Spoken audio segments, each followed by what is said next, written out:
nationally syndicated radio show that brings nothing but heat. Spitfire, Save the Matches Radio with the brothers that are unmatched.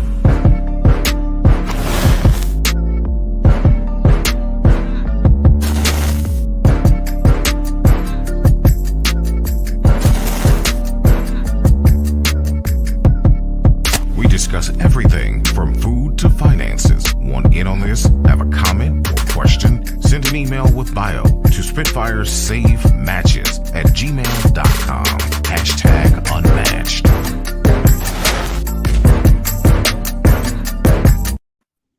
Yes, sir. Once again, we back. Spitfire Save Matches. I think it's my turn, right? Yeah. Yep.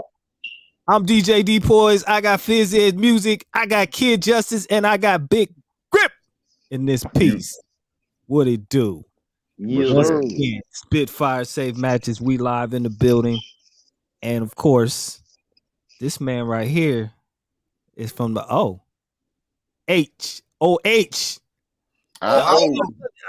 Right. And did you say it? Big Grip? Did you say IO? Yeah, you ain't never gonna forget. You ain't never gonna forget. Can't. Oh yeah, man. Yeah. Welcome. So are you born and raised in Columbus, Ohio, like myself? You born and raised here? Not Columbus, Cleveland, 216. Cleveland. Yeah. Okay. Bone Thugs and Harmony. You feel me? Yes, sir. Yes, sir. Yeah. Okay. Yeah, but I love Columbus too. Oh, I love Cleveland, man. I'll tell you what, let me tell you, a buddy of mine, Shaka from Cleveland, he came down here and we went to H. Johnson's. You know what I'm saying? Justice and Poise know what I'm talking about. Went to H. Johnson's and got a Clevelander. And he ate that. He said, man, what, this supposed to be a po' boy from Cleveland? I said, yeah. He said, this ain't no. He said, you from Cleveland. I get you, and that ain't no diss to H. Johnson's. I love H. Johnson. That's a hood favorite. That's a great black wrestler back in the day. It was, but point being, and nothing beats you want a Clevelander, you know what I'm saying, or a po' boy, you're gonna have to go to Cleveland. So I'm telling you, and the best corned beef sandwiches. They got them big ass world burgers. Talking about like patty, like stupid big, like 5-pound burger. You feel me? Cleveland got good food, man. Yeah. All over, bro. Man, I just main reason I go to Cleveland is to eat. Like, yo, we're going, man. Like, man, guys go to Cavs games, the Browns games. I'm like, food though. After this food, right? That's all. You feel me? Yeah. Y'all got some after hours spots that's like mad crazy too. Don't close at 8 a.m. Bring your own right. bottle. Yeah. Get on some of them. Yeah. So what's the music scene like out there, man? We're in Cleveland or here in Texas. Oh, you in Texas now? I'm in Dallas. Oh man, I love Dallas. I was there. Yo, everything in Dallas is huge. Yo, it takes 30 minutes minimum to get somewhere. When I was there for a week, I had to be prepared. You can't leave. It ain't like leaving something out. Now, let me turn around real quick. No. Nah, bro. Once you left something at home, it's over. Out, bro. It's gonna be there when you get back. Yup. Highways, that towers, buildings, bro. I'm like, what is this intricate system? Everything in Dallas big, bro. The city. I love it here, bro. You know I don't blame you, man. People once Ohioans move to Texas, they don't look back at all, man. That's where I'm from, but this where I'm at. This where I'm at. It ain't about where you from, it's where you at. You know what I'm saying? So I've been paving my way, man. Got a good team up here too. Okay. So, without a team, man, you gonna move real slow. I know the music scene in Dallas is way better than a lot of parts of Ohio. Do you still get any love from Cleveland? Oh yeah, all day. I'm on the radio station out there too, man. With Al Porter, the sheriff on Voice and Radio. Salute. Yeah, so we working on trying to get me on the Breakfast Club out there next. Take us back to the beginning, man. Where it all started for you, picking up the mic and how you got influenced and just decided to be an MC. Man, I'm gonna tell you like this, man. It all started when I seen what was it? I Get Around. Oh, Tupac. Yeah, yeah.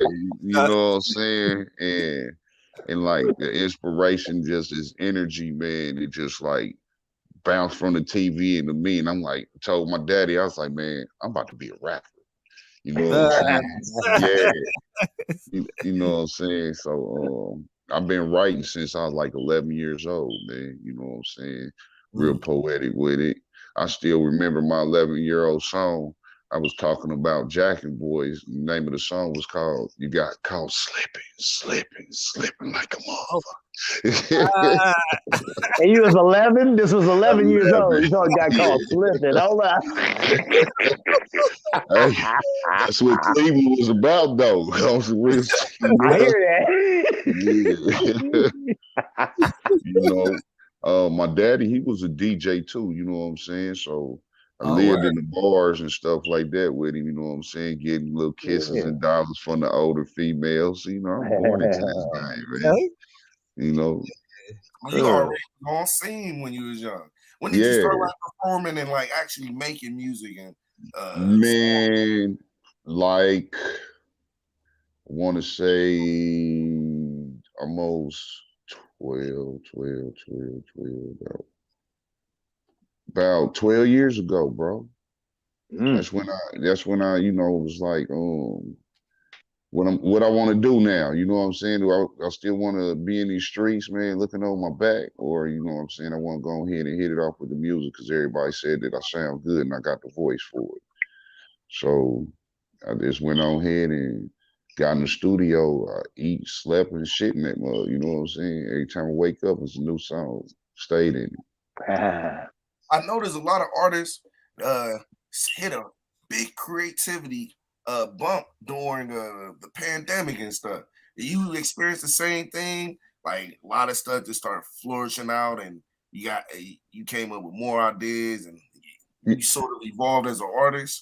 Yeah, actually, I did, man. You know what I'm saying? Because when you're not able to move around like you're able to, like we were, you know what I'm saying? You got a lot more time on your hands to sit there and think and put things together.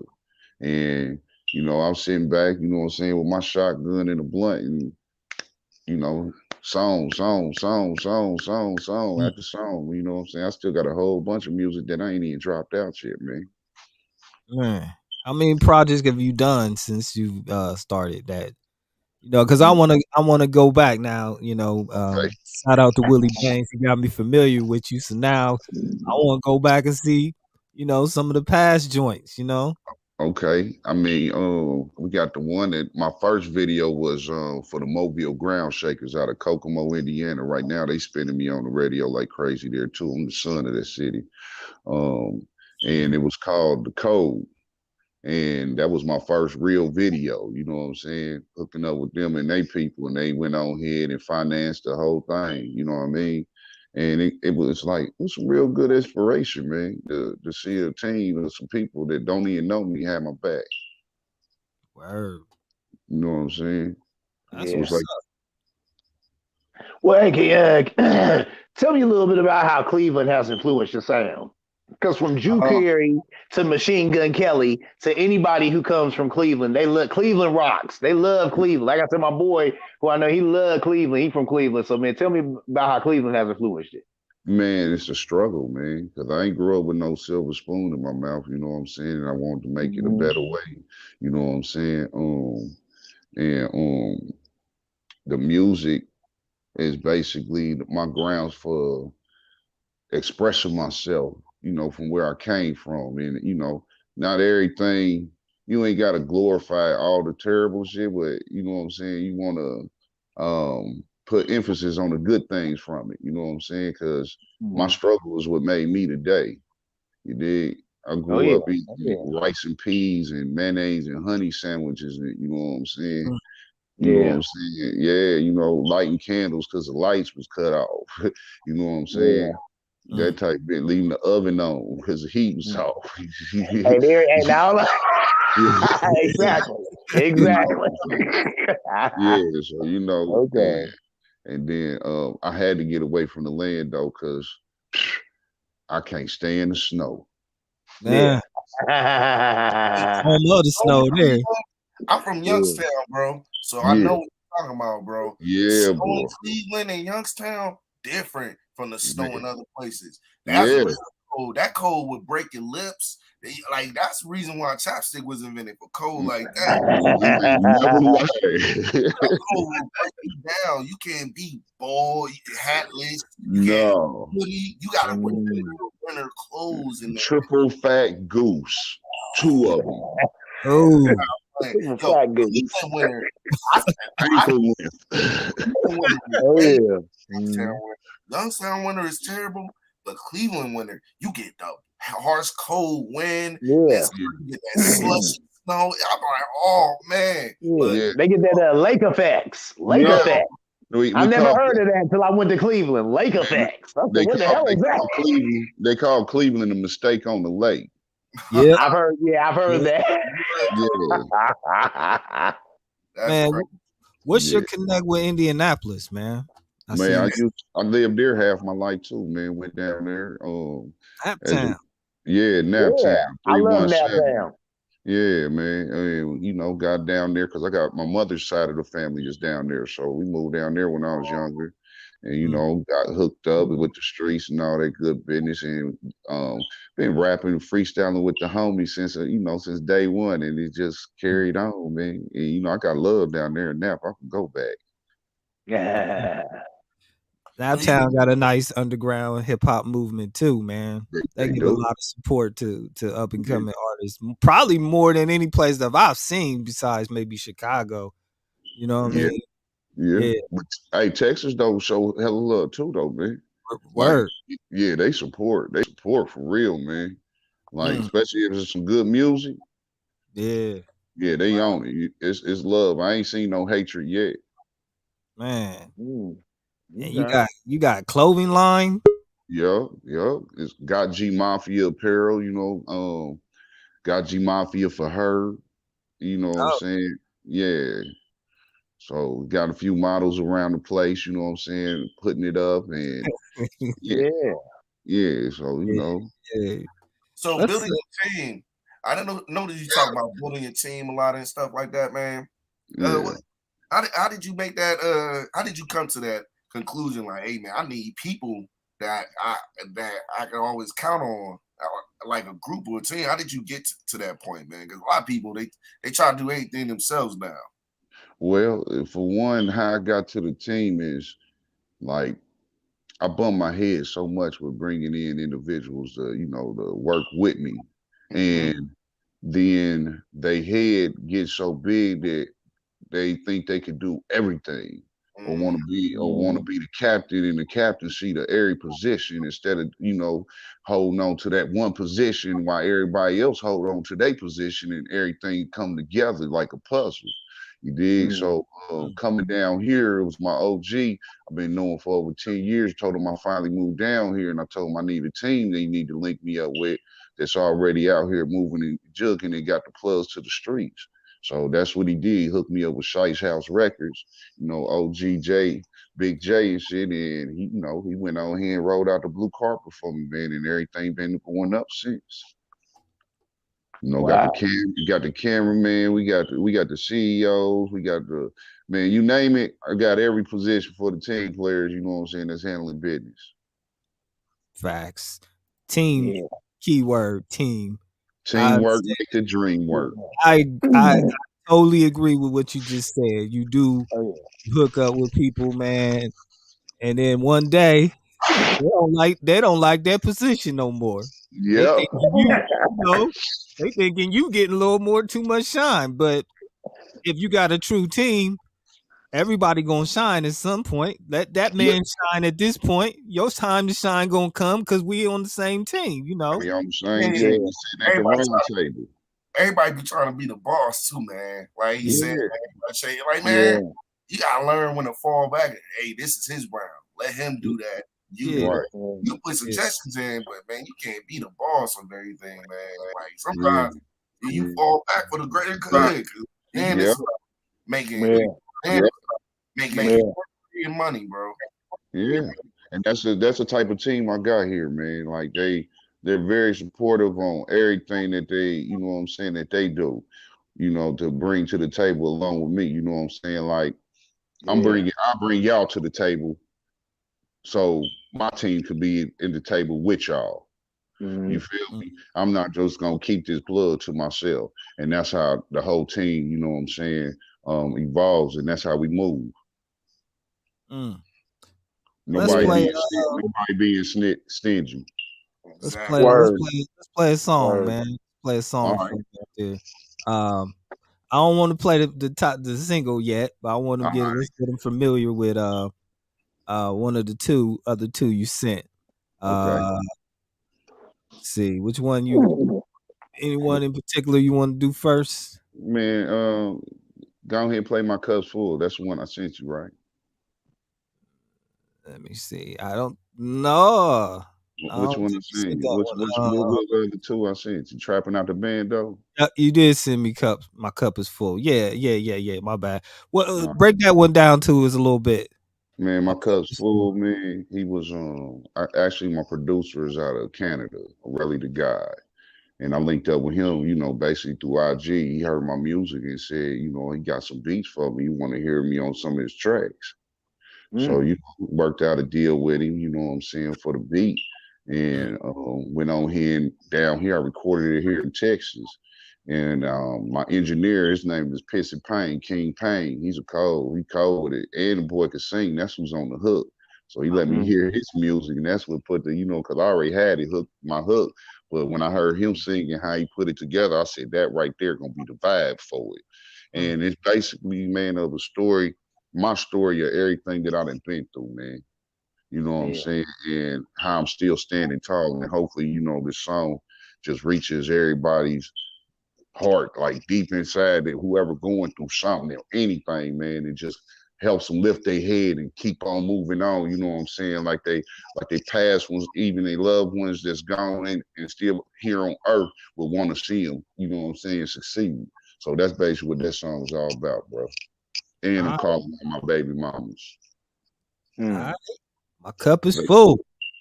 Let's go. Real story right here. Lord, you've been so good to me. I cannot tell it all. Thank you for deliverance. Thank you for salvation. Thank you for being my way maker. Thank you for being my burden bearer. Please, please, please. Oh. I've been through so much of my life, I just don't know. Through all of the pain and all of the rain, ups and the down, I just can't cope. I just can't cope. No. So I get down on my knees and I talk to the Lord. I tell him my problems, but this is too hard. My cup's too full. My cup's too full.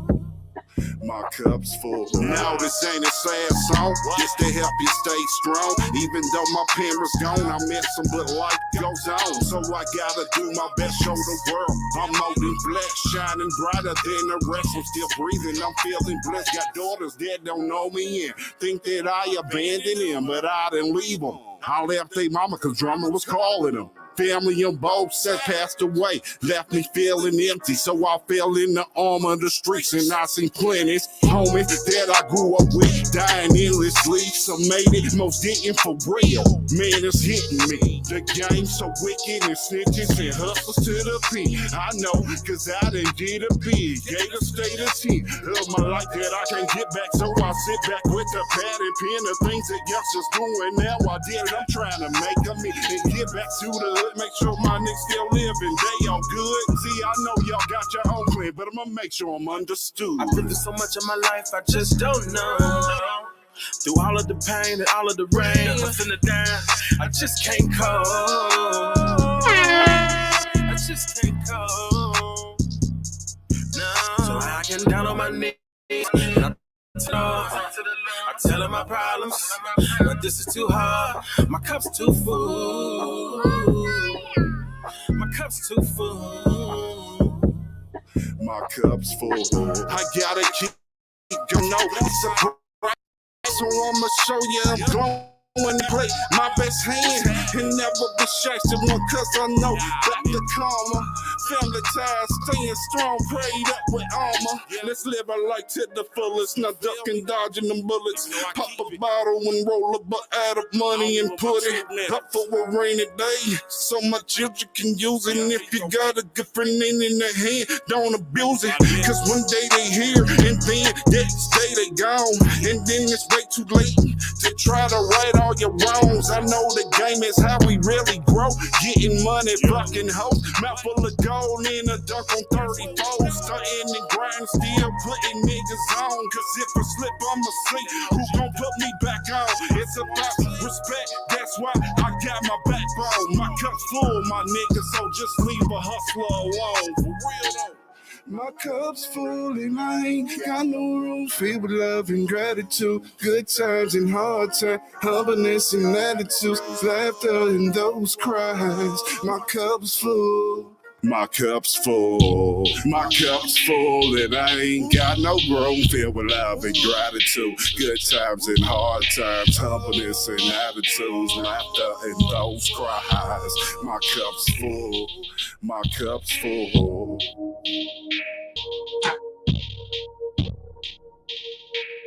Big Grip. My cup is full. Yes, sir. We turn y'all back on here. Man. Yeah. He was definitely singing up something nice there. Right. That song is deep. Oh yeah. What up, Jennifer? Hey, Jennifer. Hey. Man, we was talking earlier. You said that the producer's from Canada, but there's a story to how y'all connected from him being in Canada and you being in Texas or being in Cleveland. Man, like, how did that connection happen? Man, through Instagram, man, social media. Yeah, Really? you know what I'm saying? Yeah, he put out some of his beats. And I commented and I was like, damn, you got some fire shit. You know what I'm saying? I was like, send me a package. And he was like, let me check you out first. yeah. So, I sent him some links and he was like, yeah, I got you. I got something that you're gonna sound good on. I'm sending you a package over. Just pick the beats you want. And that's what I did, you know what I mean? Salute. Yeah. Yeah. Now, can you rap over just about any beat, or is there a certain type of beat you like a South sound or any beat? Any beat. Any beat, long as it's gonna body rock. Yeah, that's the next question. You can do a new school beat or old school beat. You can do a future beat, like one of them beat. You can do a future type beat. Oh yeah. Okay. Type beat. Yeah. What is the future type beat? You mean Metro Boomin? Metro Boom. I like Metro Boomin. Oh, bro. Hey, you love music, man. Growing up, man. I know you said Tupac was one of the artists that you definitely look up to. Who were some of other inspirations as well? Yeah. Snoop, Dre, Keith Murray. You know what I'm saying? I got a feature joint with Keith Murray, one of my new joints called Swimming with the Sharks. I'm dropping that with the album on Christmas. Wow, with Keith Murray? Yeah, the legend. Yeah, I talked to him almost every day. You know what I'm saying? He became a close homie. That's dope. Yeah, that's dope. I like that. Wow. Somebody I always look up to when I was a kid. That's crazy dope. Yeah, bro. Lyrical Bandit. For real. Yeah. What about anybody new school that you like at all as far as the music go? Moneybagg Yo. Yeah. I like Moneybagg. I like the way he be word playing, man. You know, he underrated.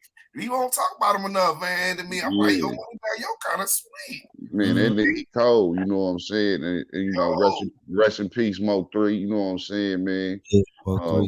He was a ghetto gospel for real, you know what I'm saying, man?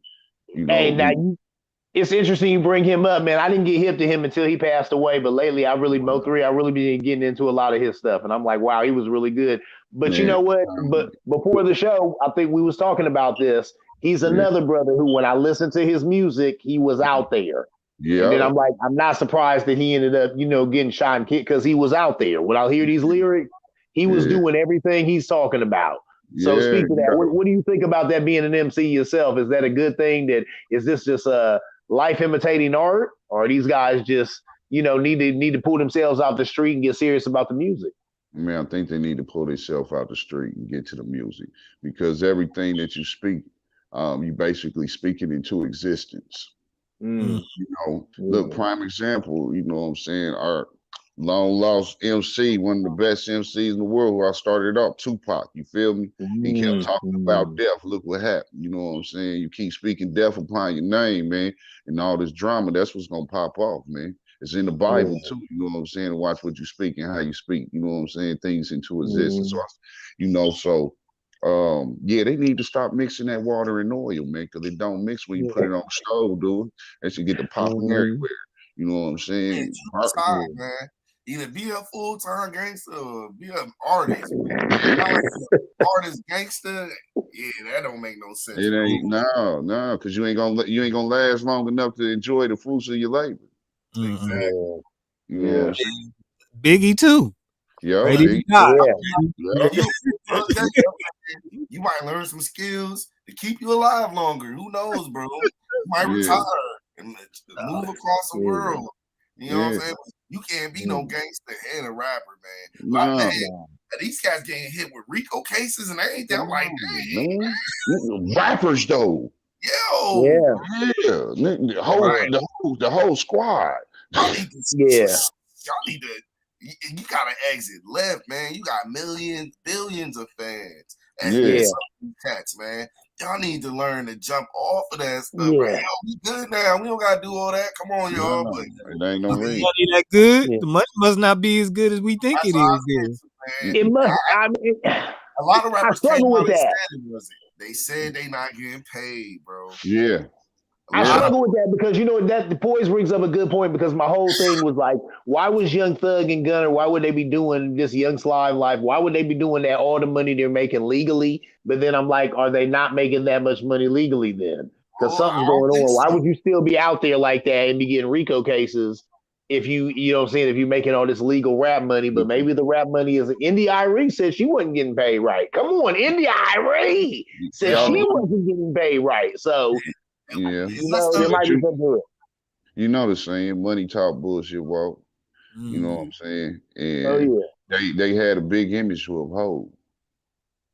So and that's where they from. And it's a lot of us that then left that and don't go back, but it's a lot of us that can't leave and won't leave. Because that's life. You know what I'm saying? That's all in embedded in the bones, man. Yeah. Right. Yeah. They go back to where they got the respect from, how it all started, you know what I mean? See, and I feel like, man, if everybody that's in the streets is rapping, just cut the streets out and just bring the straight street hustle to business on this music, man, it's like that'd be really unstoppable. Something changed though, because I remember I can't remember, it was an old school MC who was talking about it, how back in the day, if you had, a court case or something like that, record labels didn't want to mess with you. He said these days they're looking for the cat who's got a court case or got some pending charges or something, because that's gonna make you hot in the streets or whatever. So you're gonna sell more records when you get locked up. Exactly. Things have changed, and that's just I think killing hell. I'm gonna tell y'all that. I often dudes, bro, and then they be like, then this cat music blows skyrocket high. After he's dead, I'll be scared to sign with a record label. Like, I'm like, bro,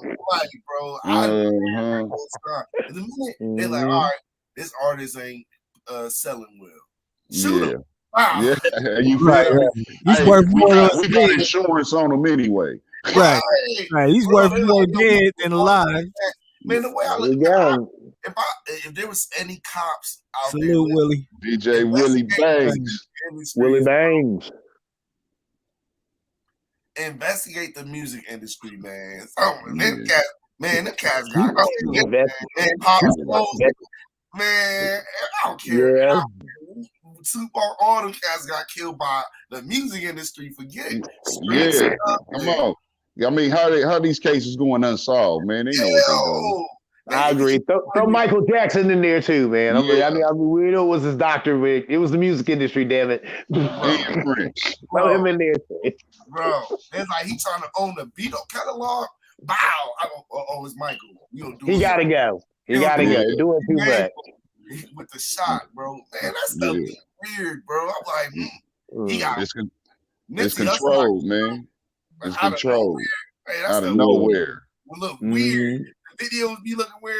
Like I'm like, man, y'all out here killing cats or something, man. Yeah. Something going on, bro. Now so the number one artist after he can't enjoy none of it because he in the ground.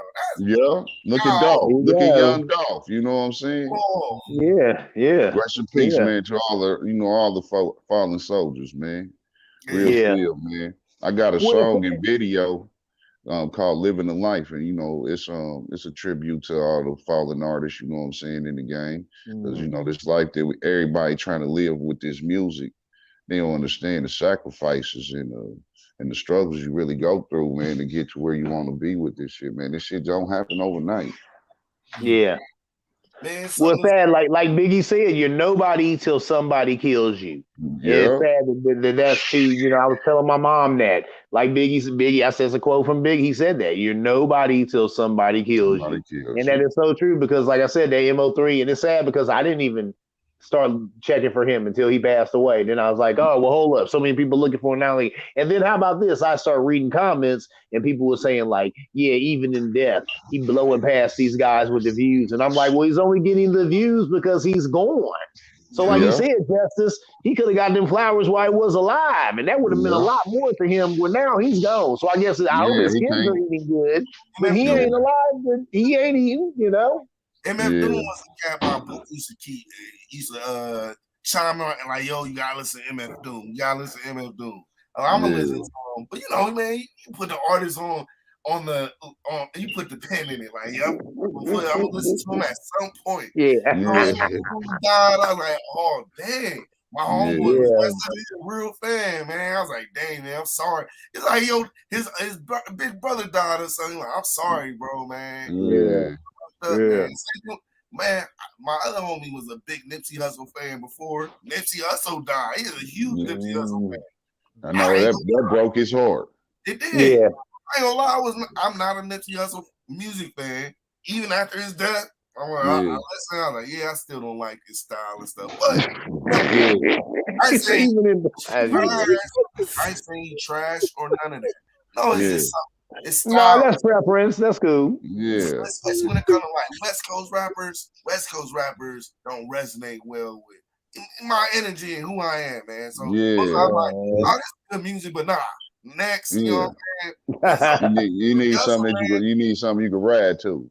Yeah, bro. You know what I'm saying, man? Sometimes it be like that, man. It be sometimes every once in a while you get a West Coast rapper like The Game. I'm like, I like The Game. Well, somebody else like this is somebody have 2 songs saved in my playlist. Like this ain't that bad actually. But right. I could never be a huge Nipsey Hussle fan, man. You got West Coast in the building. You gonna take them off out here with some West Coast. They ain't appreciate that. They appreciate you this and that. West Coast, I like some West Coast artists. I like Snoop Dogg, of course. And, I don't like a lot of. Look, she said, "Don't be talking about West Coast rappers." Jen, calm down, man. Calm down. Cut it out, now. Cut it out. West Coast gangster rappers just definitely must be. But it's too cool for me, man. They too laid back. They be chilling, bro. I'm like, man, this pimp music, man. That's all it is. Straight pimp music, my dude. And it's real. Y'all gotta literally be in the mindset to be West Side. West Side. They too cool, bro. I'm like, these cats too cool for music, bro. Next. Yeah. Oh man. Man, I did just- anybody ever chop and screw one of your songs yet? Or you got to chop and Yeah. screw? I was going to say. Yeah. Yeah. Yeah. Hey, You I got official? No Looking Back. It's chopped and screwed on all social music platforms, man. I got it done by my DJ Drew out of Colorado. All He right. call it slow pass. Oh, here you go right here. Slow pass, slow down mix. Slow That's what he pass, called it. Yeah. For sure. Let's get into another song, man. You know, Talk slow that pass, ish. bro? Talk about ish. I was gonna say, is you about to play the Talk slow my ish. jazz? Oh, Say okay, what? so okay. What'd you say? What did you say? Who, me? Or y'all? We getting talking over each other. Yeah. I was saying, man, let's get into talking that ish. Talk my ish. All Or right, talk yeah. my shit, whichever. You know, we'll clean that out later. You know, for the video, it's talk that shit, but on the radio, it'll be ish. Yeah.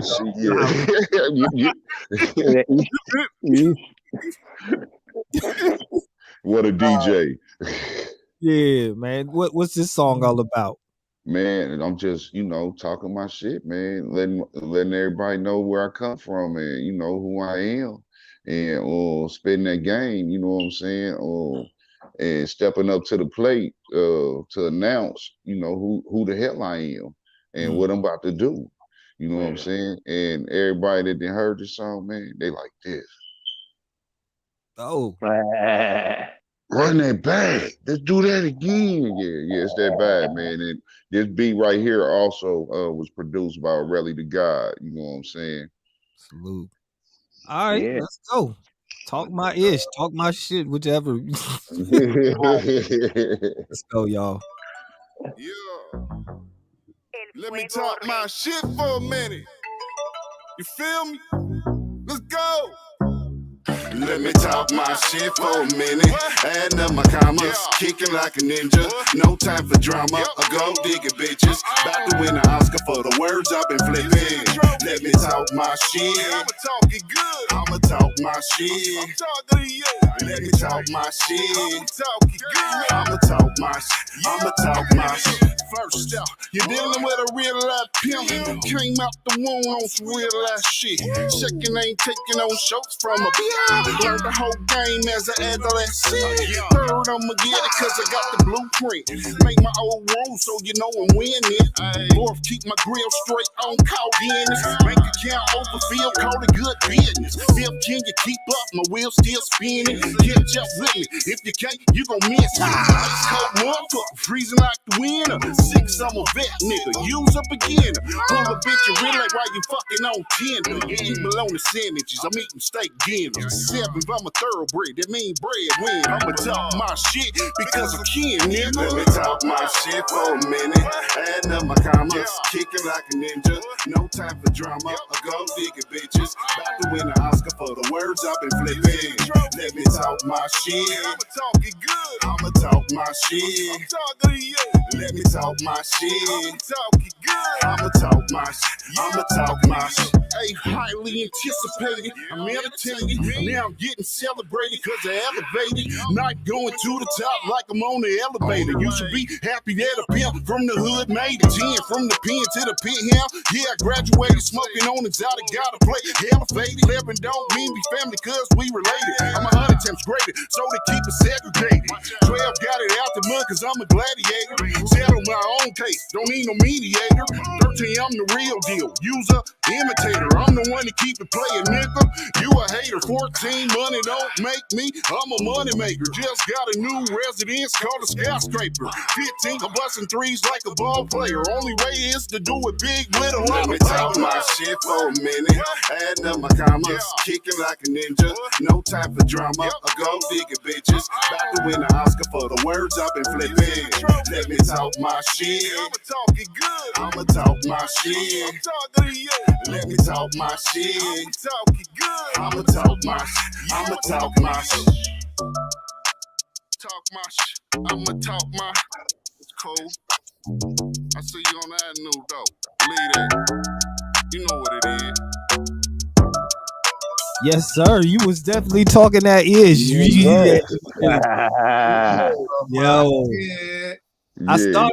Yo, I started to start that joint back over too, bro. I told you, bro. Yeah. Oh yeah. I'm gonna have to get in the car and run that. Turn up. Hey, I see you over there, Justice. You was saying the words like you heard the song already.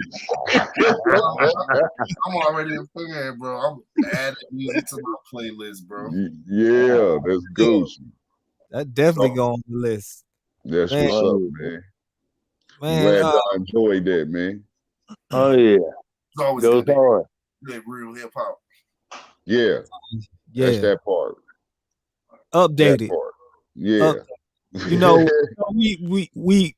I'm gonna say me, maybe not everybody, but us. Me, that's older. All I want to listen to is old school a lot of times, and it's because I can't find somebody that actually raps about something that I can relate to. So it's just difficult. And and sometimes when you hit a certain age, you get stuck in an era.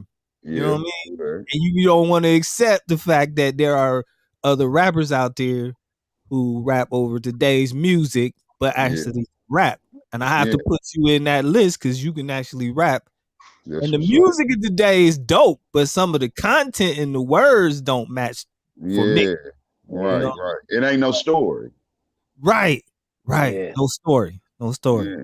You know, the repetitiveness of the same words or the hook. It's all about the hook sometimes. Or even trying to figure out what the hell they just said. Yes. Yes. I'll let y'all have that, man. I mean, let me ask you before we go. Let me get into that. Let me ask you, then, kid. Has there ever been an old school hip hop record that you was like, yo, man, what the hell is this? What is he saying? What is this? And you know, it ain't nothing from back in the day that you may have heard. And don't say DOS effects. That was their whole shtick. Anybody from back in the day that was inaudible? Hold up, man. Yeah, I think. See, I'll give y'all that. Hey, I'll give y'all that. At some point, cats made it cool to be messed up on a track to the point they mumbled. They was like, just keep that, G. And people loved it. I don't know why. Like, man, that dude, I was like, that dude ain't say nothing. And I love it, man. And then people thought that was something mainstream for a little while. I was like, y'all can't mumble on everything. When he did it that one time, I was like, dang, he must be really messed up. But man, they started doing it the whole track, like y'all just messed up in the studio, barely rapping your lyrics, bro. That's laziness, bro. That ain't cool no more, bro. But I'm with y'all, man. Look, man, y'all can't be mumbling on the tracks, man. That's played out. Anybody mumbling today, they getting clown, bro. Even singing be mumbling like that wasn't words, bro. Speak up. Look, man, JJ said now they wasn't mumbling. Them girls were saying lyrics. They was just saying them real fast. So you know, I was gonna go there too. I was like, I could name this fast artist, but man, just because he got spitting fast don't mean he mumbling, man. It ain't mumbling, Twista ain't mumbling. Twista, you can hear all the words he's saying. He's just saying them super fast. Old school might have some butt artists, but every generation got butt artists. But y'all ain't got no mumbling artists. I'll give you that. Right. Old school. Yo, but hold up. Typically, though, when somebody comes out of the Midwest, they either have I don't even know the exact word or description of the rap style. Aggression. The Bone Thugs, or the Twista, basically the faster rap style. And is that something that you do, or you have the ability to do, or you do have any tracks that you do a little bit of a faster style, Yeah, You know, I got quite a few of them that I spit fast on. You know, I ain't dropped those either. Man, oh, oh, Yeah, I got a vault. I got a vault full of them. You know, the tongue twisting and rapping fast. It really ain't it ain't really my thing because when you get up on the stage to perform it, well, you gotta have wind, bro. yeah, yeah, You gotta have the wind. You know what I'm saying? So, and that's like going back to back with each song. You know what I mean? So, I mean, I want it to be easy. I want to have fun. Mm. You know You what I got mean? any connects with E40, man? Man, I do, my dude. I'm actually doing it. I Yeah. kind of hear a little small little end of a cadence, end of a little E40. And I'm true, because I love 40 Water. Hold up. That's why I was like, you got some connections with 40 Water? 40 Funds and Rolling? Tell us what's good. Hold up. And that's the crazy part. I'm on your Spotify, and down when you go to the bottom, similar artists, E40. I'm like, man. Yeah. Actually, I'm doing a tribute song to him, man. It's called It's called Like E40. You know what I'm saying? Yeah, and I'm working on it. And I use had my dude, my OG, remake the Sprinkle Me beat. Oh, yeah! Wow! Are you gonna do it with your little sister? You got a little sister? Did you get like Sugar T? Did you bring in there? I got a little homegirl. She sound like Eve, actually. You know what I'm saying? Okay, there it is. Yeah. She I like it. Philly. Yeah, she out of Philly. So yeah, she with it. So y'all gonna be hearing a lot more. You know what I'm saying? Make sure y'all Big timer, 40 Watt. Yeah, sprinkle me, baby. Sprinkle me, man. I love E40. I love E40. So I'm like, hats off to you, sir. I dig E40. Yeah, man. You know, just like Joyner did the Will Smith song. Right. Yes. Yeah. And that was dope. Yeah. So yeah, I'm gonna kill it for this like E40. Because everybody always say I look like him. I'm like, I don't see how, but okay. I don't see that. Yeah. Then they be like, you sound like him. Like, all right, that's cool. A little bit. You got your own. There it's you like, go. Like on the end, like a little end of your cadence a little bit, but nah, man, you got your own. That's what it's supposed to be too. Yeah. That's how the old school hip hoppers did it. They had their own sound. You know what I'm saying? Nobody was biting off of it. If you was biting off of somebody's sound back in the day, boy, you wouldn't get no play. Nope. Guys be copycat artists, monkey see, monkey do all day. Like the last dude, bro. Hey, we lost you with what? What did we lose you with? The copycat ridiculous. You know what I'm saying? Y'all ain't got. You can't think of nothing better. That stuff be killing me, man. Come out with your own style. Man, everybody singing in auto tune. Yeah, everybody slang. All right, bro. Everybody say the same stuff until somebody else come around and coin something. Like, man, have your own style, bro. At least. Like, I was upset still in Migos style for a little bit. All right, man. Let Migos have that, bro. Yeah, for real. Let the cats do their thing, man. Now Future had copycats, like, man. Future was one of the original mumble rappers, but he still had his own style, man. Let him have his style, bro. Real feel. And you was already back then. You sound like somebody else. You was being a copycat. You got called out for that. Yeah, real quick. Real quick. Yeah. You know, you get no play. None of that. They throw that CD right out the window. Yep. Right. Oh yeah. Bro, what the hell? Okay. Well, let's get them familiar with the latest single, man. Throw it back for a real one. For a real one. Yes, sir. You got a video for this joint and everything. You got a video for those other two? I got a video. Let me see. My cup's full. Then no, actually, we're shooting My Cup's Full this summer, and the song "Talk My Shit" is actually on my new album, which is hashtag Fly Talk 101. And I'm filming a movie for that album as well, which is going to incorporate 10 other songs. I'm gonna have 10 videos from the album incorporated into the movie. Wow. You know, yeah, That's I'm gonna try to bust it here like Moonwalker. Yes, sir. You know Definitely. what I mean? Yeah. Man. So work in progress. When you drop that joint, they gonna go crazy. They gonna go crazy. Real spiel, man. So y'all y'all one of the first ones to get there talking about shit in airy mouth. Salute. Yeah, oh, that's what's up. Yes, sir. Yeah, I appreciate y'all.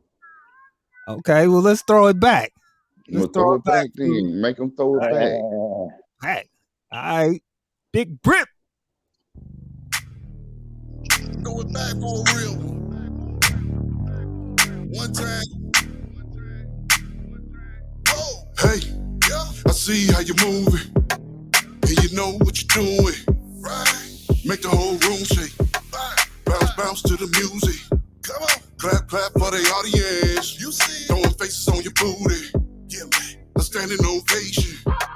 Cause that air so juicy. Do that thing. Throw it back. Don't hold nothing back. Just like that. Flow them racks you act. How you act. Go ahead, show me, girl. All of that. What? Do that thing. Throw it back. Don't hold nothing back. Just like that. Flow them racks you act. How you act. Go ahead, show me, girl. All of that. What?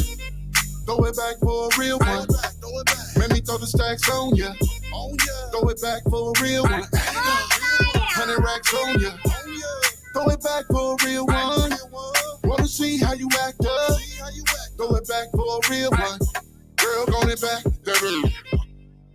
You a different breed. Don't let the pole breathe. A little something that I need. And I like the way you tease me. Bend it over, let me see. On the count of 3. 1, 2, 3. You know just what I mean. Drop it low to the flow. Moving like a pro.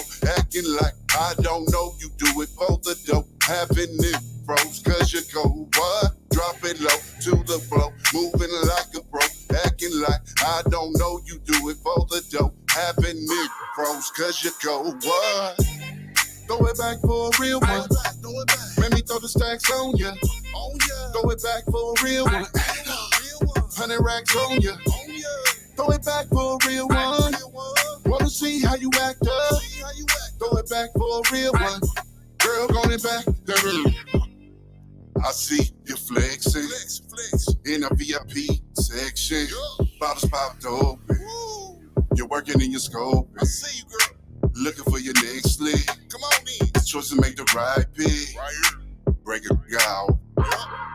Show me what you're working with. Let me see that thing twerk. If you want these bands, you put in work. Make him come up out his racks and shirt. Throw it back, now girl, you know your work. What? Let me see that thing twerk. If you want these bands, you put in work. Make him come up out his racks and shirt. Throw it back, now girl, you know your word. Throw it back for a real one. Let me throw the stacks on ya. Throw it back for a real one. 100 racks on ya. Throw it back for a real one. Wanna see how you act up. Throw it back for a real one. Girl, on it back. Yes, sir. Yeah. Let's go, man. Got G Mafia in the building. Hold on, bro. Look. Got this message real quick. Look. Yeah. See, I was about to ask what you were throwing back. Really? No. Throw it back. Yeah, what is she throwing back for a real one? Oh yeah, one time, G. Just one time. Don't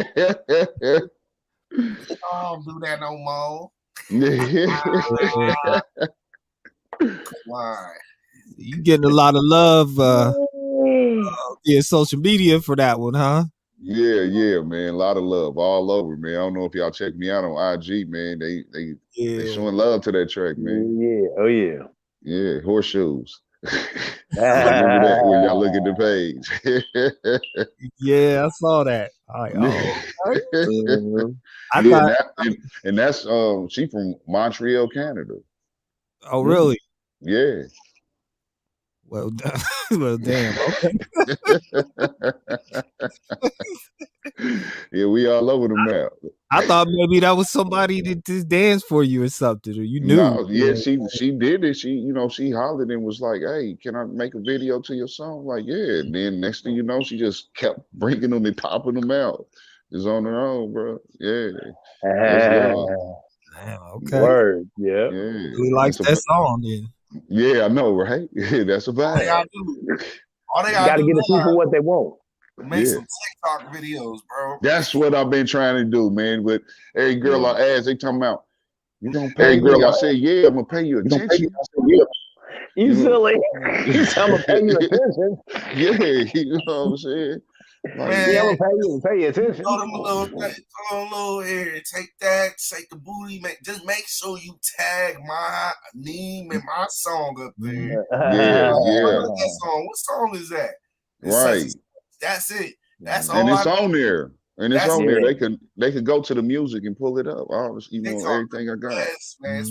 Yeah, big booty girl got a few 100,000 views, man. You know what I'm saying? Just for 10 seconds. So moving the air. Oh yeah. Easy money, man. That's how man when chicks be like, I'm broke. No. I'm like, you cannot be broke, baby. You ain't doing it. Right. You ain't trying. You ain't trying. This guy to make money, man. Billions on OnlyFans, right? Bro. Yeah, that's real. Don't ever ask me for no money, bro. You gotta work. It's that new hustle. You trying to strong arm you? They trying to strong arm you into that. Hey, y'all heard what Pimp C said? He said pimping went to the internet. Mm-hmm. Yeah, it did. Yo, did you see the verses with UGK and 8Ball MJG? Yes, I did. What did you think about that, man? I think that the crowd participation was so garbage, man. Yeah. Audience. Man, no lie, man. It was like everybody that grew up on the music was in there, but it's just like everybody was on being gay or something, had rubbed on their bone. They couldn't move, they didn't want to get hype, you know what I'm saying? Like that'd be the worst, bro. Like why y'all here, bro? Yeah, they ain't even want to sweat. You know what I'm saying? They were like, no. Everybody trying to be cool. I'll be geeked at a concert like that. Man, come on, man. You got Bud B and UGK, UGK and 8Ball MJG in the same building at the same damn time. Last week when you go out now, it ain't the same, man. When we used to go out when I was young, man, booty shaking everywhere, everybody getting drunk. Man, we was partying, bro. That's why we man, when you go out now, man, everybody be in their phones, chasing the purse on the dance floor. It's just weird. Like, yeah, it is, bro. And it be more girls dancing with the girls than they be dancing with the dudes. Bro. Man, it's crazy, man. I can believe that. You can't on the dance floor no more. I'm like, man, these chicks, y'all know they shaking their butt for y'all. Get off here, bro. Man, dudes just be straight, everybody in their phone, playing pool. I'm like, or sitting back holding the wall watching everybody pop. Weird. Like, why weird, man? Get out here, man. We already But drunk. you know what the new thing is right now, right? What? It's the day parties. Oh yeah. The day parties. Okay. Yep, the day parties. What she said. So what is that? I ain't never heard about a day party. What is a day party? Day party is basically like a night party, but they do it during the day and everybody coming out and showing out and having fun, man. You know, basically at nighttime now, basically nighttime when you go out, everybody trying to get up out the club anyway before it shut down so nobody gets shot. So they ain't trying to catch no stray bullets, you know what I'm saying? So, when they out during the day, you got less chance of getting popped during the day because they ain't always geeked up by the end of the night, you know what I'm saying? Right. And everybody they got. I like that. I like this idea. How early is a day party though? Does it start at 12? It jump off about it jump off probably like from 2 to 6 or 2 to 8. You know what I'm saying? I like that idea. Actually, I dig that. Okay, I didn't know that was going on. Okay, okay. Hey, tell Justice his mic muted. Yeah, you muted. It don't look like it's muted. Nah, I can't hear you I still. hear you, Still bro. muted. Yeah. What'd you say today? What'd you say today, bro? You done pissed Facebook off again. Cut him off. They cut your mic. Just your mic. It is always your mic. It is always your mic, ain't it? Why they picking on him? You know, and they kicked him out. Ain't that something? Yeah, man, that's crazy. Wow. I'm glad they didn't kick me out. Oh, not yet. Not yet. Give him 10 minutes. That throwback song there, buddy. What's up, man? You digging that? You digging that, poise? Oh, you still mute. Sound like you still muted. You still muted. Oh man, they didn't put a sock in his mouth. Dang. I'm gonna just keep. There you go. There you go. There we go. There it is. There it is. I ain't gonna talk about the youth no more, man. When I talk about women again, my bad, man. Look, everybody equal. Everybody got rights. Look, yeah. Hey, we don't want to keep you any longer, man. But I just want to give the social media out for everybody out there. Follow you and subscribe. Everything you got. Man, all y'all got to do is type in www.gripdbr.com. That's my website, and it's gonna get y'all to everywhere. Connect y'all to me. I get connected to y'all. I do respond back. My music is on all major, music platforms. You can go and cop all the songs from iTunes.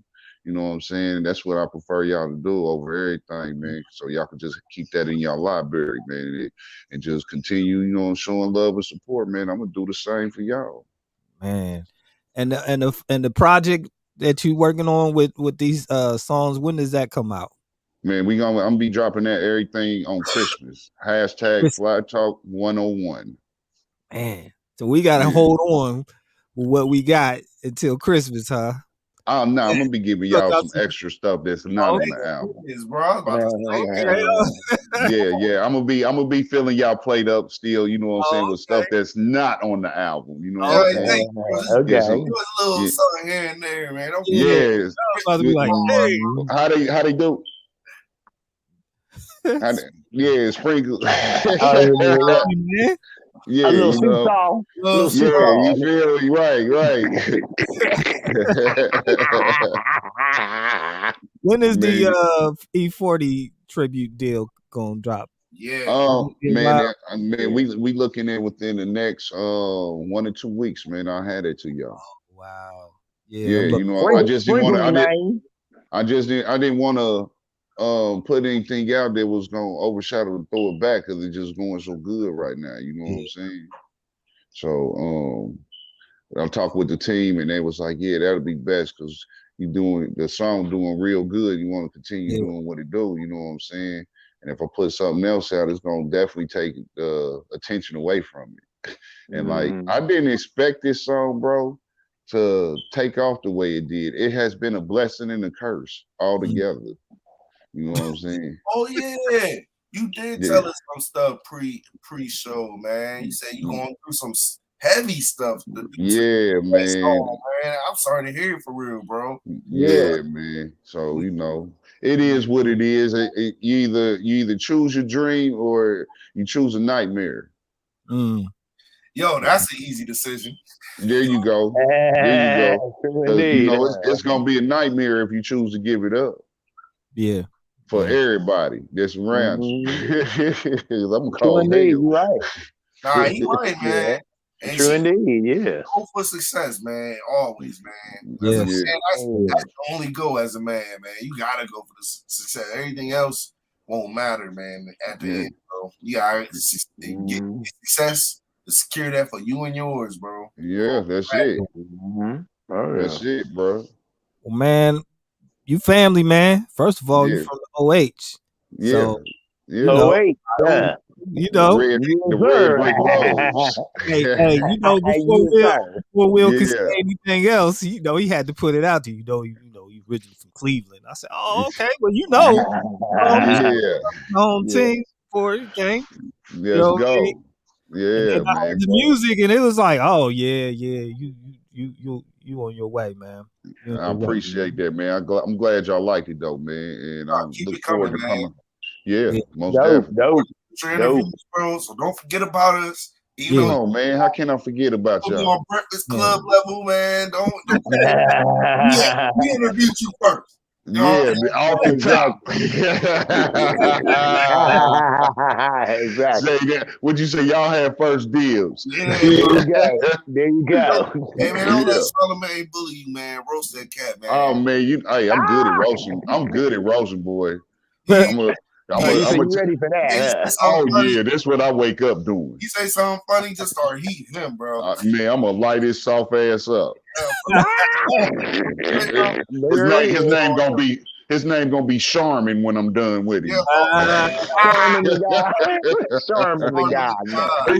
Yeah. Oh God, I like that. Man, anytime you want to come back, man, the door is open, man. Man, all right. I'll be letting y'all know, man. I'll be sending y'all that new music, and we gonna go. Y'all stay blessed, man. Turn up, get that bag, man, and stay sucker free like we always be. Yes, sir. True indeed. Yes, sir. All right, break bread to play dead. Let them know. Got G Mafia in the building, baby. All right. Yes, sir. Yes, sir. That dude too cool, man. Great interview. Yes. Now it's time for the news. I'm Fizzhead Music, and this is the news. Hey, you know what's crazy? Ain't a whole lot of news out there. The news cycle, of course, has been dominated by just stuff about the school shooting. Have y'all heard some of the new stuff that's come out about that? No. Did they just have another one? Well, there was a shooting at an emergency room. And where was that at? Now, I didn't really report on that because it wasn't. I think one or two people got shot, and I mean, it's whenever there's a loss of life, it's not a small thing, but. You know, really, they were, and the point of that is that these mass shootings are becoming commonplace. No, this one today. It was one today.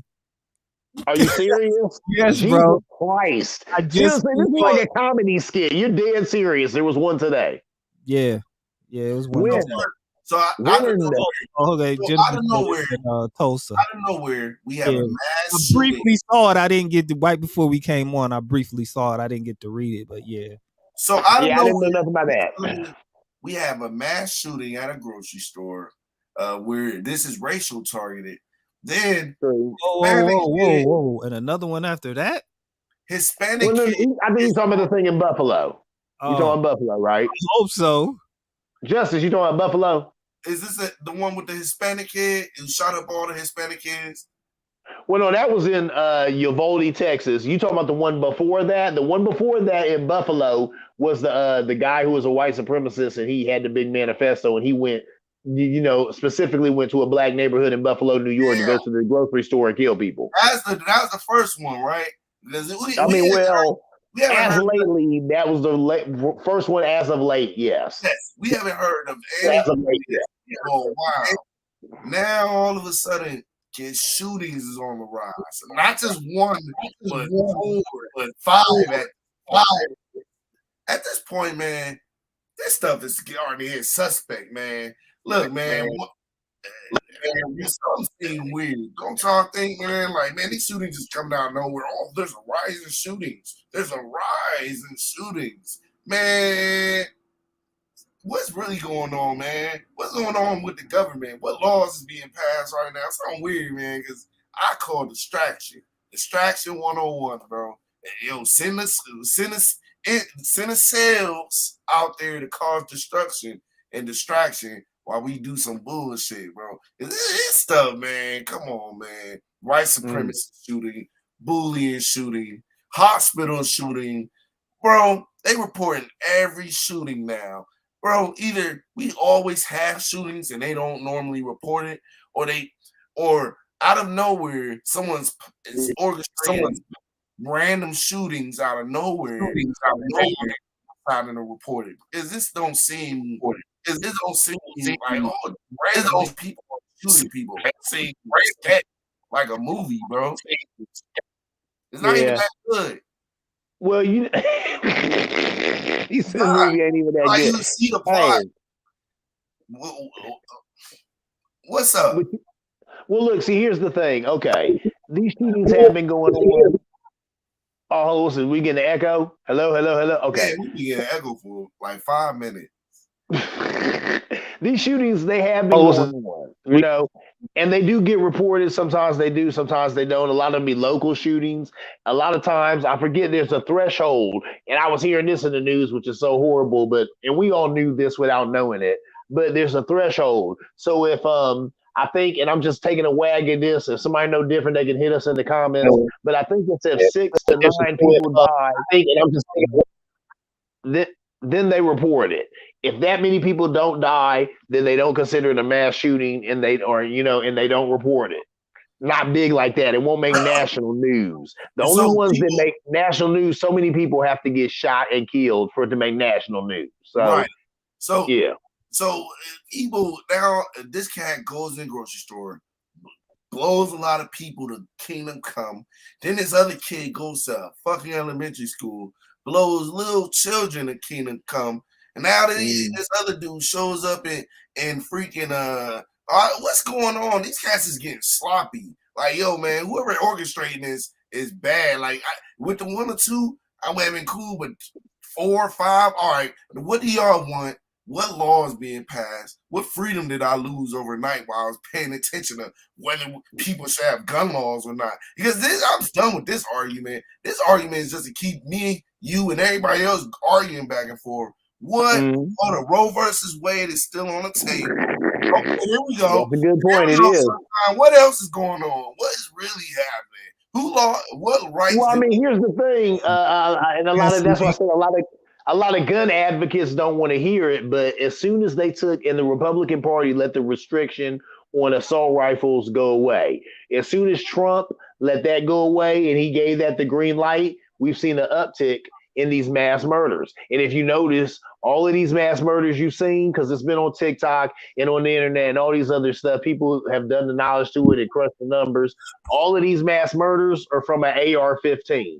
When that AR-15, when they took the regulation off of that assault rifle, people started getting these assault rifles and killing people. Now, here in Ohio, even, they brought it all the way down to what, like 18. You can be 18 and get one. Come on now. So now you got that 18 or 19-year-old with an assault rifle. Hold on. These guys are going out here and they commit mass murder. Please tell me mass murder is going on because individuals have access to AR-15s. Yes. Well, they showed an uptick in that. That's the numbers. I'm not making this up. You can Google this. If you look at the numbers. Wait a minute, you can get a gun before you can buy alcohol. Yeah. Yeah. They've been talking about that lately. That's what they said. They said these kids. Why should you be allowed to get intoxicated? Why can't you get intoxicated and endanger people first before you can protect your own home? Because as an 18-year-old man, you might be living on your own. As an 18-year-old woman, you might be on your own. 18-year-olds need their guns before alcohol, bro. Why would we promote intoxication before protection? That right there, I'm not against that.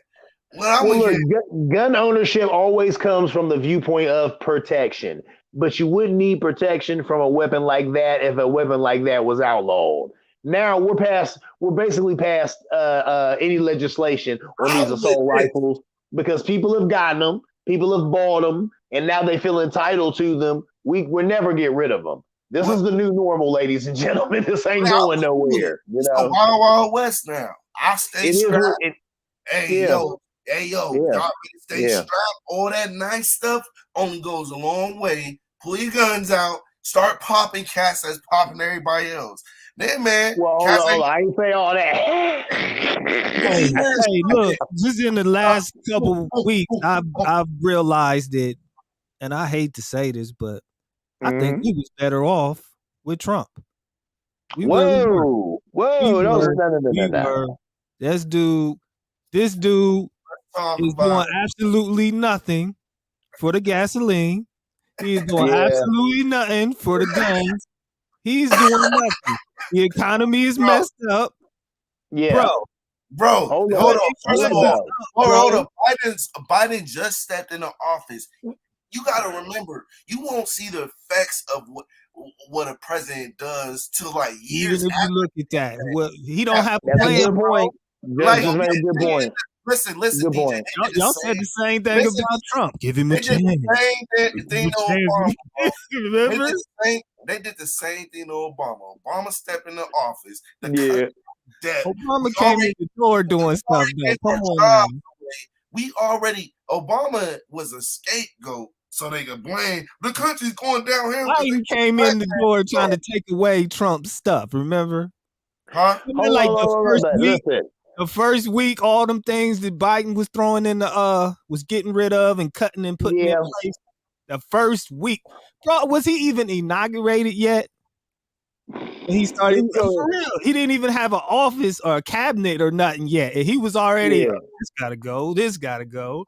Look, how you can't move that fast now on some of these things that's going on? Like, hold on, let me tell you, I'm with the majority of America who's against Trump. But man, y'all said no, that old dummy ain't gonna be a great president. Hold up, that's what I'm telling you. Listen, it's not his fault. Once again, y'all doing what everybody else in this country does. You're blaming Biden for stuff that is not his fault, that he can do nothing to fix. He has no control over. I understand that. But man, he doesn't. That's what I'm telling people. Don't understand. And there was a guy on TikTok who was talking about that. We need to start teaching civics in high school because people forget how this thing works. Biden, bro. It does. It has everything to do with everything. I'm telling you. Listen. There are three parts. Listen, there's three parts of government. And listen, the founding fathers, they were racist, garbage people who owned other people, but they were smart. When they left the King of England, they said, what we don't want is a dictator. So how do you get rid of a dictator? You have 3 branches of government. If you notice, we don't have 4 branches, because if we had 4, then these two could get used to, you still got a stalemate, right? These dudes were smart. They were racist POSs, but they were smart. They knew what they didn't want. They didn't want a dictator anymore, right? So now, what are our 3 branches of government? Judicial, you know what I'm saying? Legislative, right? And executive. They got to work together. Now, you either need these 2 people working together to overthrow that one. You see what I'm saying? Somebody's got to work together, right? So a lot of this stuff that you all are wanting Biden to do, he can't do because you need Congress to do it. That is the way government is set up. The president he's almost a figurehead. Executive branch. The president is the executive branch. Yes, he is. Yes, he's the executive branch. Now, when it comes to the way gas and the way prices work in the economy, the president can't really do nothing but, I guess, make what? Can he make better deals? Like, can he do anything? No, listen. He's our money. Listen, our president has done about all he can do. There were some reserves, some oil reserves that he was able to free up. They were saying that would help gas prices a little bit, not much, but they said it was basically all he could do. He did that, but that's basically all he could do. Oil reserves should literally be reserved for emergencies. What cats need to do, and this is an emergency, people would say. Americans need to get rid of gas cars with your old fossil asses. Like, Americans that's a whole nother thing. That's not going to happen. It isn't going to happen. Get rid of gas, bro. Y'all so behind. Like, I'm surprised we don't have. Hey, and listen, electric car. And the same president y'all poo-pooing, he put money into people going towards electric automobiles. He put money into that. But people aren't really feeling that all like that. So this president who y'all dissing, he did that. He did that. I don't want him to do that. I don't want him to do that. You don't need a gas car. Because all you're doing is causing conflict. It's literally killing us in the planet at high speed, bro. It's probably the reason we have cancer. Get rid of the fucking gas. Like, I don't know why. You get rid of one, you get another. So just say they go with electric cars. Now you're going to have electricity costing you an arm and a leg. Because the demand for electricity is going to be an arm and a leg.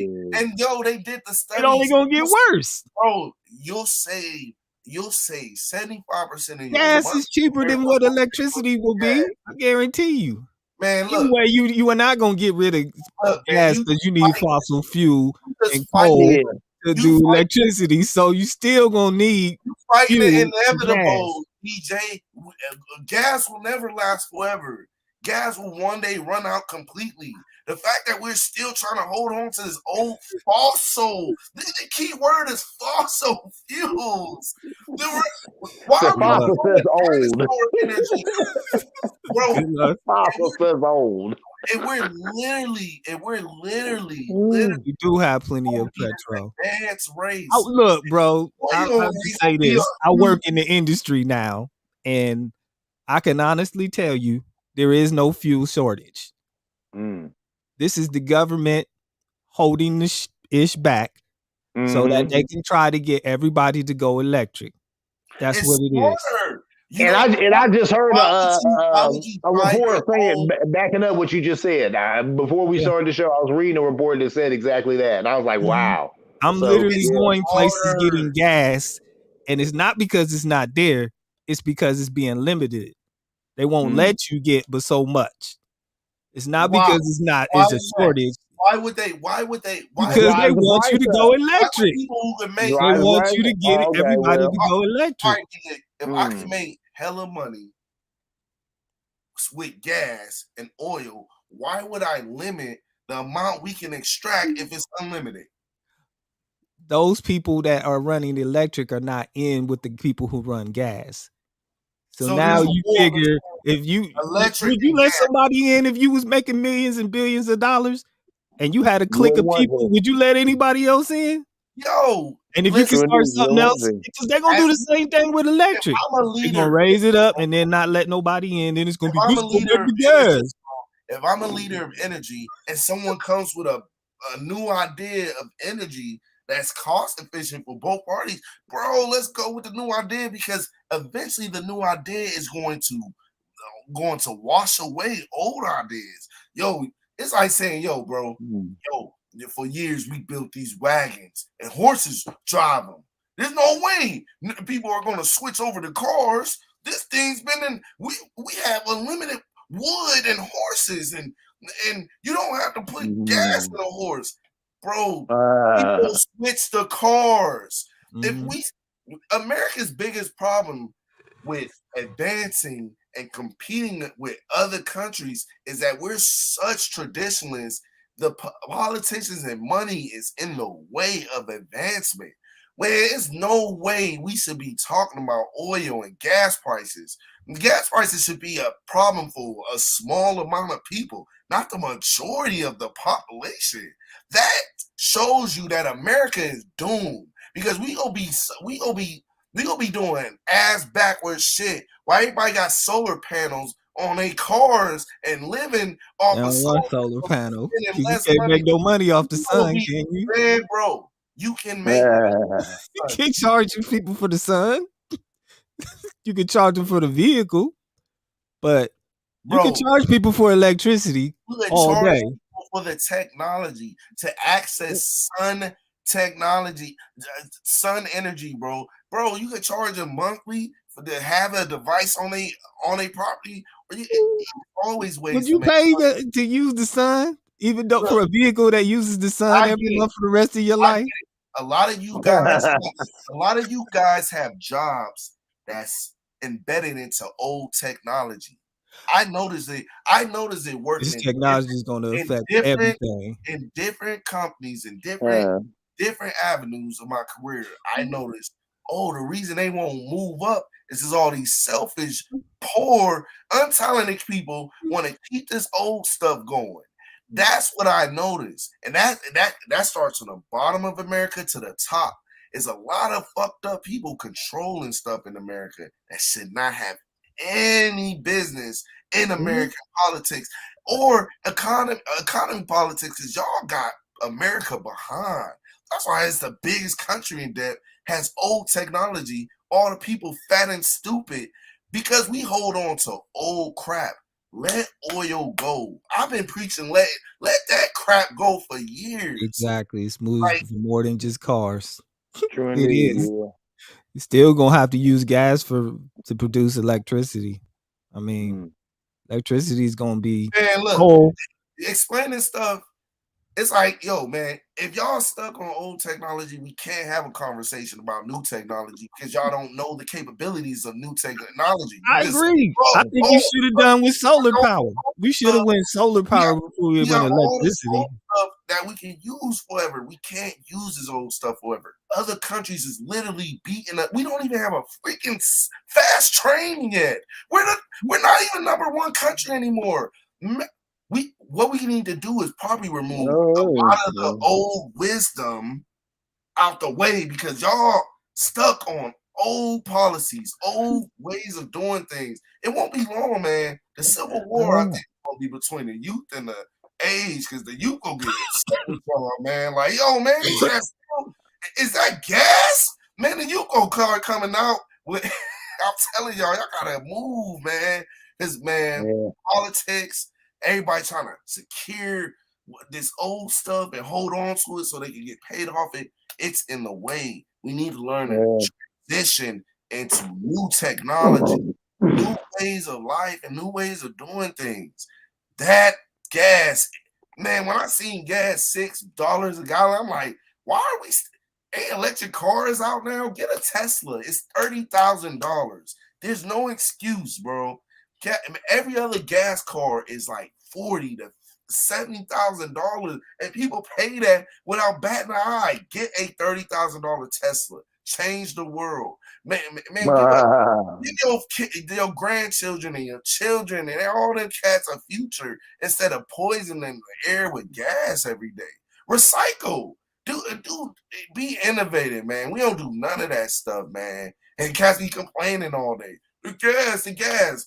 Quit. Literally, the gas wouldn't be high if cats quit spending their money on gas. And yes, gas is used for everything else. And I'm not arguing about everything else. Literally, the Americans use their cars every day for gas every day. And gas, the fact that we still support gas makes us makes us just as bad as anybody else. How are you supporting gas? And you know it's bad for the environment and it's old technology. It's stupid. As you can see, you dropped into a justice rant. Man, That's all right. I used to host the show with Kid Justice, so I'm used to Kid Justice rants. Look, anybody supporting gas gotta get out the way of conversations. Supporting gas. No, you're supporting old stuff. You're wrong, sir. You're wrong. Man, I don't care. The youth, I speak for the youth. And whatever the old generation got to say, we're done with what your opinions are. Because gas is $7 a gallon. We're not going to listen. Well, gas is click. We don't hear that click. We know the technology is there. Click. Yo, we know we get fast bullet trains. Click. Let's build the new stuff and get rid of this old stuff. It's like they trying to make money off this old technology before they finally get rid of it. Let's build up to that. Don't just cut us off immediately. I'm gonna wait until he burns himself out, and then I can speak freely. Are you done? Or are you taking a drink so you can get your second win? Let me know. That's the worst thing ever since dude, you sweating, dude. Ever since gas has tripled the price. We're sweating. Like, yo, let's still support it. Man, Americans a long time ago should have been boycotting, like, bro, electric car. Oh, dang, they really won't buy gas. Yes, Americans can control the economy. Screw gas. Electric cars all day. They've been building them for years at affordable prices. I ain't trying to hear, I can't afford an electric car because cats be driving expensive gas cars every day. Every day. Stop. Teslas are even more safer than the average car. Teslas win awards every year. How are people not buying Teslas and electric cars? Was just recalled. Every Tesla was just recalled. Ain't no Tesla been recalled. I didn't know that. Why were they recalled? Why? They had to do a recall because there was something going wrong with their mapping. So no. And the car car I recall. Let me tell stopping you on the their truth own. is, That is a hazard. That can get you killed. Tesla is the best. You know what? car. Tesla is the best car. Okay, are you done yet? Made car. The only car on true electric. This dude wanted to build electric charge stations all over America.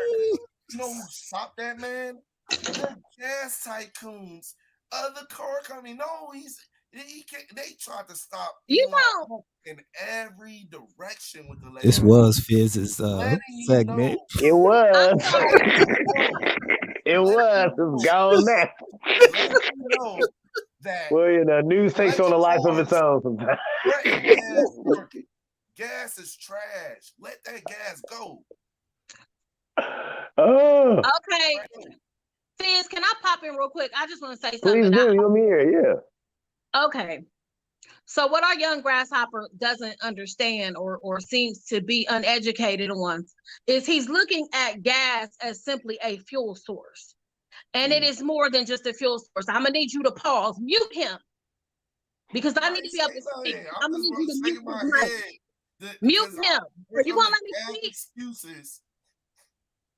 Let that stuff go.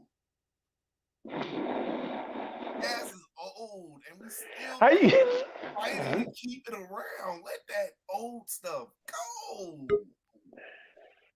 Hey, but you know what? Now, there's a place for gas. I'm about to get my horse wagon.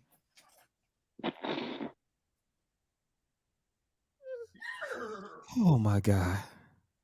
Okay, can I speak? Okay. Gasoline is used for more than just driving cars. That's number one. Gas is used to cook. It's used to heat homes. Gasoline is even used in the making of clothing and textiles, things that people need. You cannot just get rid of a readily available resource for something that you want people to switch over to. You cannot do that. Because you have a segment, you have a many segments. Am I tripping or do you or your argument is invalid because I'm talking about gas and vehicles. No, but you can't speak about one without speaking of all. I ain't say get rid of gas. I ain't say get rid of gas. You're cherry picking. You are. You're saying this is an old resource and we need to get rid of gas and do away with gas. We can't do that. What? So if you were in power, okay? So we're going to make you a president. You mean to tell me that you would disregard all of your constituents who literally could not afford an electric vehicle? And no, they are not just for pennies. They're not for pennies at all. Electric vehicles, even the hybrids, are very expensive. What is happening, and you don't even realize it, is that they are creating a gap. They are trying to erase the middle class. This is a thing that is bigger than all of us, okay? They want rich, they want poor. They want us to go back to the way it was when Black people and white people actually loved each other. When the aristocracy came in and taught us about race to divide us. This thing is bigger than you even understand. They are separating us. People cannot afford these things that you're suggesting. You have to have options for the people in the middle and for poor people. My husband has a good ass job. We're not about to go buy an electric vehicle. Why? Because we're not in the business of wasting money. You're talking about what Elon Musk. Hold on. I listened to you rant, and it's only fair that you let me speak. Be fair. You're not being fair. That's not okay. Let me speak. You're talking about what Elon Musk is doing and what he's creating. This is a man who was born to a white nationalist, who was raised in South Africa at the height of apartheid and has no clue what poverty is. There's nothing that he can counsel me on. There's nothing he can help me with because he doesn't understand my life. The people that are trying to get you to switch to electric have an agenda and they have the money to do it. They are trying to make poorer people even poorer. So what happens when people get more poor and they have fewer resources? They resort to more crime. This is bigger than you think it is. When you resort to more crime, guess where you end up? You end up in jail being a slave for these rich white men. Anyway, this thing is so big and it goes in so many areas, but you have tunnel vision and you're only seeing one thing. This is a big This is a plan. No, what we need to do is we need to create options for everyone. We need cleaner fuel. Okay. And then as far as talking about gas is running out, that's a lie. We remember back in when 2000, remember September 11th. I don't know how old you were, but you remember September 11th? Oh Lord, people who didn't believe in God were on television, holding hands, praying, bowing their head because they were seeing something that was bigger than them. They were seeing something to where they needed something that was bigger than them to pray. Gas went to $5 a gallon. That was back then. We're complaining about $5 a gallon now, but we saw that at September 11th. Lines were around the corner and around the corner. I remember that. What happened? The gas was $5. This is it. We're screwed. It's over. Did fuel just start reinventing itself? No. You know why? Because they were bullshitting people and they raised the prices because they want to pull money from the public whenever they can. What happened to gas? That shit went right back to $2.76. Why? Because we had plenty of fuel. And you know how we know we had plenty of fuel? There was this little thing that happened called the BP oil spill. Millions of gallons of ocean. We lost more fuel than we knew we had. And then some of us said, oh, we've been being played this whole time. You think we're not being played now? The United States has more fuel than they will ever use. We have fuel, I want to say it's Alaska, where we have plenty of fuel. People confuse petrol and gas with oil. We have plenty of fuel to fuel cars. Every president that comes in has a legacy. They have an agenda. They have a purpose. Obama had his. Trump, believe it or not, although he seemed like a really willy-nilly guy, he had an agenda. His agenda was to erase Obama's agenda. So that's why he did everything. And he did it. Elected all them judges. Trump fulfilled a lot of his agenda. I don't know. Are we still talking about gas? Or are we talking about... And Biden's purpose is this Green New Deal. He wants this clean energy. He's pushing his agenda.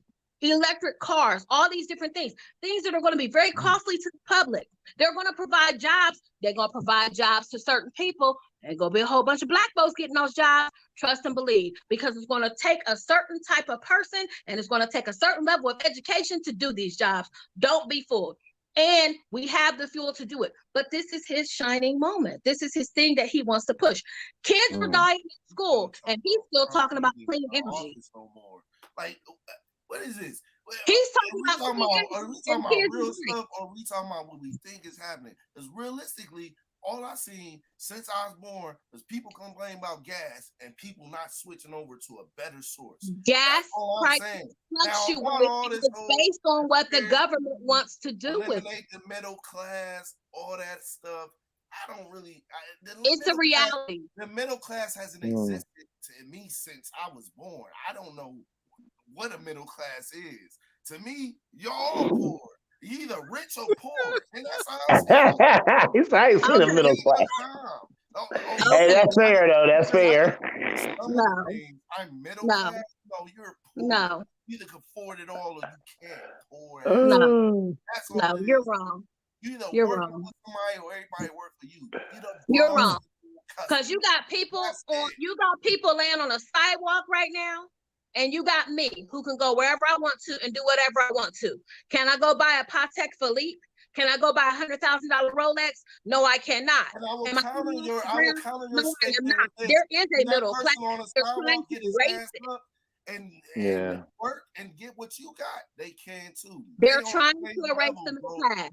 It's hard to work when you don't have an address. You got people with access, and then it's hard to sign up for a food pantry when you don't have an address.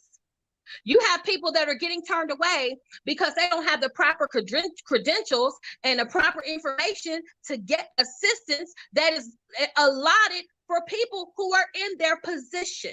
Those are called loopholes. Those are called caveats. That's true. That's very true. To keep people down. True indeed. We here to talk about the big old bad group of people that's behind the closed doors that's keeping people they're not behind the closed doors. You vote on them or not you don't vote. But people who vote in office. They're not behind closed doors. They're not behind closed doors. They're in Congress, and they are in Washington. They are downtown making laws. Seriously believing that I agree, Trent. Yeah, and we have to vote. You know, when black people vote for the president and then act like this person is Superman. No, they need a house. They need a Congress. They need a Senate. But black people don't show up for the small. On the local level, I tell people all the time, all politics is local. All politics. Listen, what she's saying is right, Justice. Listen, all politics is local. Even when on the local level, just stay home.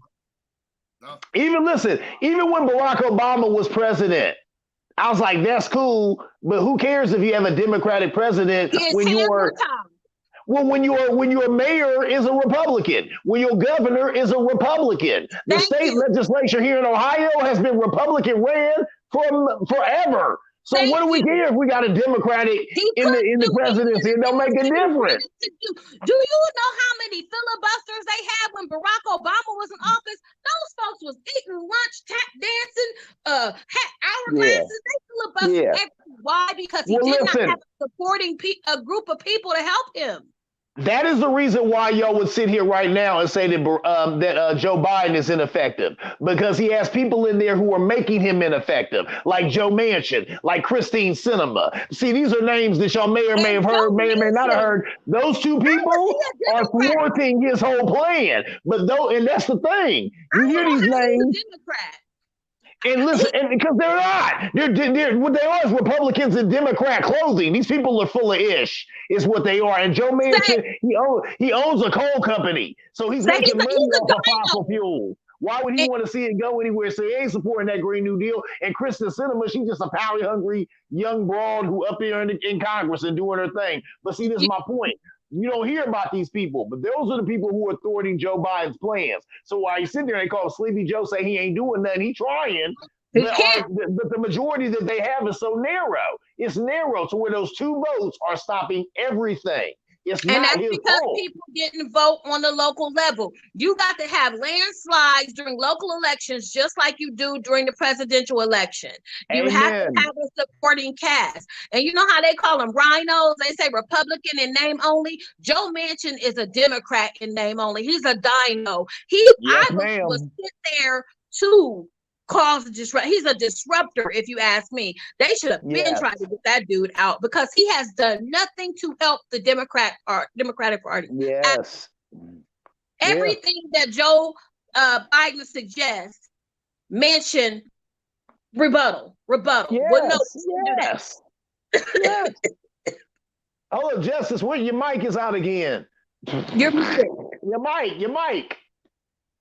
But I agree, and that's what it is, and that's what I said. And I hate even Cat Williams said that. He said, I'm so sick of people talking about Joe Biden. He said, I'm sick of y'all talking about Joe Biden. He said, y'all gave Pawpaw the job. He said, ask your great granddaddy. Y'all gave Pawpaw the job. Hey, he called him Pawpaw. He said, y'all gave Pawpaw the job. He said, now you mad because Big Daddy can't do the job. He said, that man 80 and some shit. That man 80 years old. He kept getting older. He's 94 years old. By the time he was that was so funny. One, I said, Cat ain't got no sense. I said, he is so smart and so silly at the same time, man. Yeah, but we definitely we gotta keep and here's the thing. Why would you lose a fuel source that is readily available? We have gas. We need gas. They're toying with the price of gas to try and push people to these hybrid vehicles, to try and push people to these electric vehicles. We have plenty of gas. But when you have a president who comes in with an agenda, he's going to make the gas seem undesirable. Oh God, switch to electric. Gas is $5 a gallon. Right. He would do that taking himself, because I mean this issue could cause him to lose the 2024 election. You know, this gas issue. I don't see him running again. So do you think he's actually going to step down and let Kamala in there and have her run? he needs to step down because he's really not doing a good job, especially when you have I agree. Donald Trump, who people hate, but Donald Trump did speak out against the AR-15s. He spoke out in 2018. He spoke out in 2019. He spoke out in 2020. He sat in front of the NRA and said it's easier for an 18-year-old to get a pistol or an AR-15, the big gun that kills a lot of people at once, than it is for him to get a pistol. He said, I really think you all need to pay attention to this. Now, was he hard on him? No, but he did mention it. And people try to act like Donald Trump was quiet about gun control, and he was not. He wasn't. And I even seen a thing where he was even speaking against other Republicans. For people personally, between stimulus checks and things that he was doing, even for the HBCUs, he has done more than Joe Biden has. But whoa. Now, he did say something about racist rhetoric. Yeah, and he did say something about the gun stuff, because I agree with that. He even called out a lot of Republicans. He said they're getting so much money from the NRA. Well, he even said it. He said they're getting so much money from the NRA that they're not going to say what I'm saying right now. He said, but it needs to be said that, no young person should be able to get, guns. People started working high magazine guns. A lot happened under Donald Trump's watch. Am I saying he's president? I'm saying he's slick. I think Donald Trump played for and he said that he would. Remember, he said what he was going to do. Damn you, Sunshine, for bringing that up, because you're right. I have to give him kudos for that, because he really did. And I remember just seeing the speech when he even said that. Like, he said, these Republicans are getting so much money from the NRA, they're not going to say it, but I'm going to say it. Yep. There needs to be some gun legislation around here. It was like, you might get mad, but I'm going to say it. Like, he said it when other people wouldn't say it. Yeah, which I hate to admit that. It's like you gotta give him credit, but it's like, ew. But it's true. I hate to admit it, but you're right. I hate to admit it. He really did. I hate to admit it. Yeah. When Barack Obama was in office, and this is something that a lot of people don't know, there were millions of dollars that were earmarked specifically for HBCUs. Barack Obama said, no, that's not fair. We need to spread them amongst the universities. And he spread the HBCU money that was specifically earmarked towards them and gave it to multiple race colleges. Donald Trump said, no, the HBCU, the black colleges are getting this money, and this is going to be specifically for them. People got mad at the black people who met with him, the pastors and the HBCU deans and stuff that met with him. They got millions of dollars for black kids' schools. So what? They met with him. They got money that will educate those kids for years to come. Barack Obama didn't do that. Barack Obama gave $952 million to the Native Americans. Now, in 4 years, 1 term, 8 years, 2 terms, never ever did he address reparations for black people. Y'all wait until the so-called racist white man Donald Trump gets in office, and now y'all want to talk reparations? We had 8 years with a whole black man in office, and ain't nobody say a word. So no. Yeah. But back to you and your gas. We need gas. We can't get rid of gas. Gas is used for a lot of things, and we need it. What they need to do is stop playing with the cost. Oh, man. They are in control of it. That's why we last place, man. What? What, because of the gas? It's just the gas. No, we're last place. Let me tell you how America got to be last place. This goes back to, what was it? We a conservative. This goes back to the war. Japanese, Vietnam, all of these different things that happened in Asia, right? We had all these wars, right? Mm-hmm. When our people came back from war, those Asian countries, they went to work. They started rebuilding their infrastructure. They started enhancing their education. They started enhancing the technology. And America was getting high. America was on LSD. America was on cocaine. America was on heroin. America was enjoying the time after the war when everybody else went to work and was killing it. And America was chilling. And we slipped. So we slipped in education. We slipped in tech. We used to be a superpower. That's no one's fault but ours. Yeah, I agree. That's true. That's a superpower. I'm gonna do this one in the past. Yeah, there was there's an older white gentleman I was talking to years ago, and he was even talking about how after the war we had gained like Japan and some of those Asian countries, all this scrap metal, And he said, what did they do with the scrap metal? They started making cars.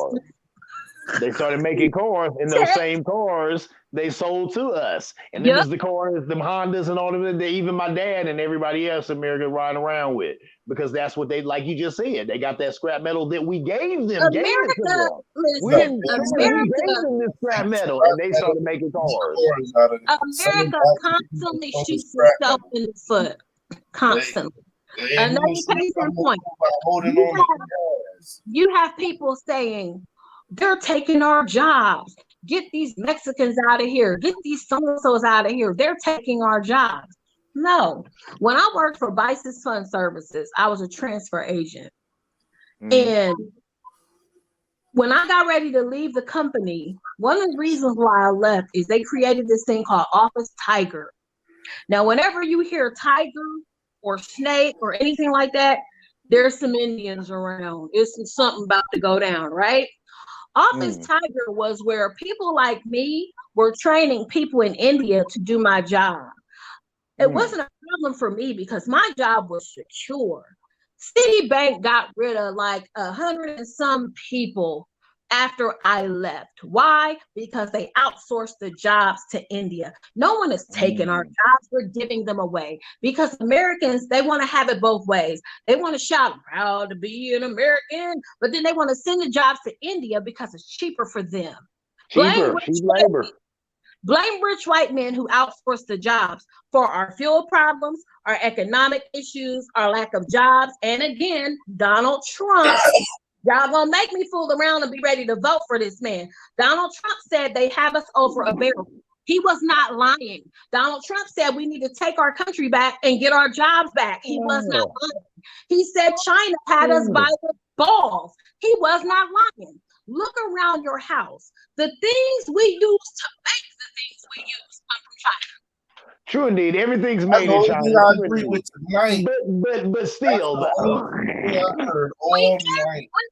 hate him to the point where we walk away from logic. Yo, I hear that. You know what I'm saying? It's like, say you know somebody and they unattractive, but they got on a fly ass suit. You got to say that suit is fly. I may not like this person. They got to cuss me out last week, but that suit is fly. You have to give the credit. He was not lying. I hear that.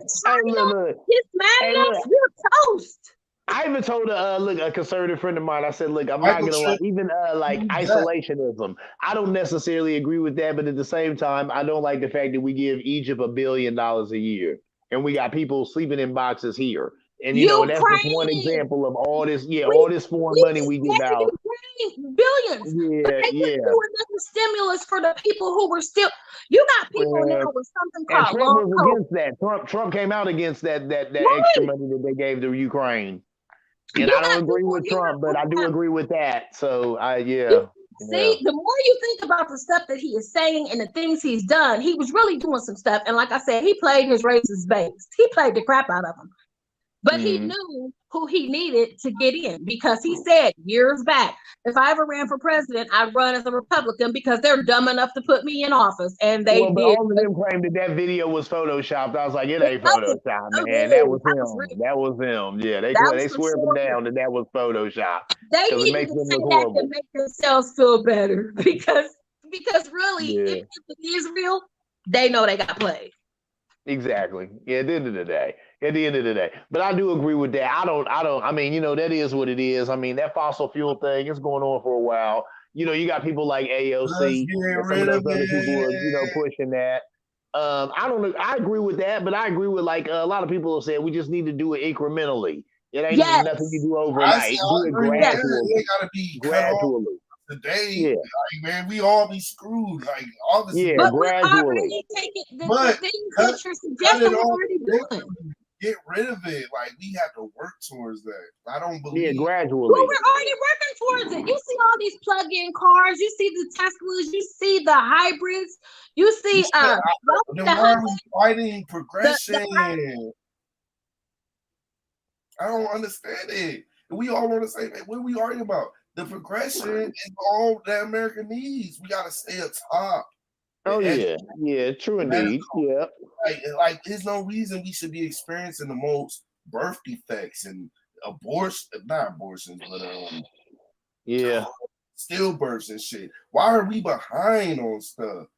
Stop being American weird. Well, and that's because the emphasis is just we put the emphasis on the wrong things in this country for whatever reason, for a lot of reasons. Sometimes political reasons, sometimes just social reasons. But that's definitely there's a wrong emphasis put on stuff. Don't participate in none of this stuff. I stay in my room, play this goddamn. Hold on, let's talk about some pop culture, man. Did you hear about Kim Kardashian saying that she had got with Pete Davidson because of that BDE? No. See, I don't follow. He's like, no. Like, there's no way anything is Kim quotes or one of her family members quotes is automatic. Hold on, that's Kardashian, man. Get that right. What are you talking about? First of all, Kim Kardashian. Yo, you know how bad Kim Kardashian is? I look at this chick. She look like any other bad chick. I'm like, man, this chick ain't the golden, man. Look, Kim is poison, man. And she poisoned our dude Kanye, bro. People don't she say, man. Kim is evil. Hey, well, look, she gonna talk about shit she got with Pete Davidson because of the BDE. I'm like, really? But you know what? You're Megan Thee Stallion got everybody on that. You know what I'm saying? I'm like, I never knew. I don't think BDE is a thing. I think people have confidence or they don't have confidence. Yeah, that's some men's confidence are wrapped up in their crotch, but most men that's not the case. So there it is. Stuff like, bro, BD energy. That's a weird. Like, y'all weird, man. You didn't have to say these things. Now we know that's weird. We make these names for everything. He got BD energy. That's why you act like that. Shut up. Who let people talk, man? Shut up. Exactly. I'm not with freedom of speech, man. Because we started to coin all kinds of malarkey. That's BD energy, right? What? Like, what does that mean? Shut up. I know people that's slanging. And these cats don't have any, like, particular energy. They just thank you. Some of them cats be slanging and they got less confidence than me. Like, bro, what's wrong with you? All day. Like, hey, what are you talking about? Like, look. Hey, Justice, how many times have you been watching a porno and you be like, that guy is doing a porno with that? You know, I should be doing porno because if he's working out with that, somebody gave him some confidence. That dude got confidence. You know, I'm billions of people. Billions go click on this video. That's real confidence right there, bro. You know what I'm saying? And BD energy is fake and confident, pseudo masculine new school stuff. Like it's just that new school stuff, man. Like they guys don't know how to really be men, so they make up a bunch of terms and weird ways of life now. So now I got BD energy. Nah, you just you need to label yourself and categorize yourself like an animal. Like, bro, shut up. It's like an animal. Either the man or you not. That's all to it. And yo, man, no penis size is gonna change that. Hey, and see, you just said it, and that's real too. There's tons of men out there who just don't get that. You know what I'm saying? Because it's like, come on, man. Well, like we was even talking about, you know, men referring to themselves as alpha males or beta males. Like, why you categorize yourself? Why can't see any man referring to himself as a beta male? How are you okay with that? You know what I mean? Like that. It's men that do that. You know, I'm a beta. Why did you say that, bro? Why would you talk to yourself like that? Like you basically say I'm lesser than the man. Exactly. Yeah, now, exactly. I'm not the ideal choice that women pick, but some dudes believe that stuff. I'm like, y'all gotta quit. Turn the internet off, man. That stuff. Thank you. Stuff is interesting, but man, when you start thinking yourself in the animal sense as alpha or beta, bro, and we start really acting like animals, bro. We see nowadays. Men acting like animals, bro. Like, men and female, like, bro. That's our own thing no more. It's weird. I'm like, man, it's like dating a dog, bro. You gotta dating a dog. You gotta beat the time. I don't got time for that. It ain't nothing human about dating anymore. It's all animalistic, chemical. You said everyone looking for the alpha, and ain't no. Yeah, bro, it's like, bro, chill, bro. Like, we're not wolves. Like, that is so funny. And you know, I was just watching TikTok, and I seen some young girl, and she said that about black women. That's what she said. She said black women are, and you know what? Now, me and my brother have always talked about this. See, why does it seem like women, specifically black women, seem to always be in competition with each other? But then as I was watching TikTok, that's what this young black girl was saying about basically about black mothers. She said they seem to be in competition with their daughters a lot. She said because black women are always trying to be the alpha. So that black mother wants to be the alpha of that home. So here goes, she wants that young. Hey, it blew me away because it was making so much sense. Black families run a matriarchal. You run a matriarchal family, bro. And you go to next time you go to the function, bro. You see who in charge and who giving everybody orders. When I show up personally, I tell them to shut up. Like who are you talking?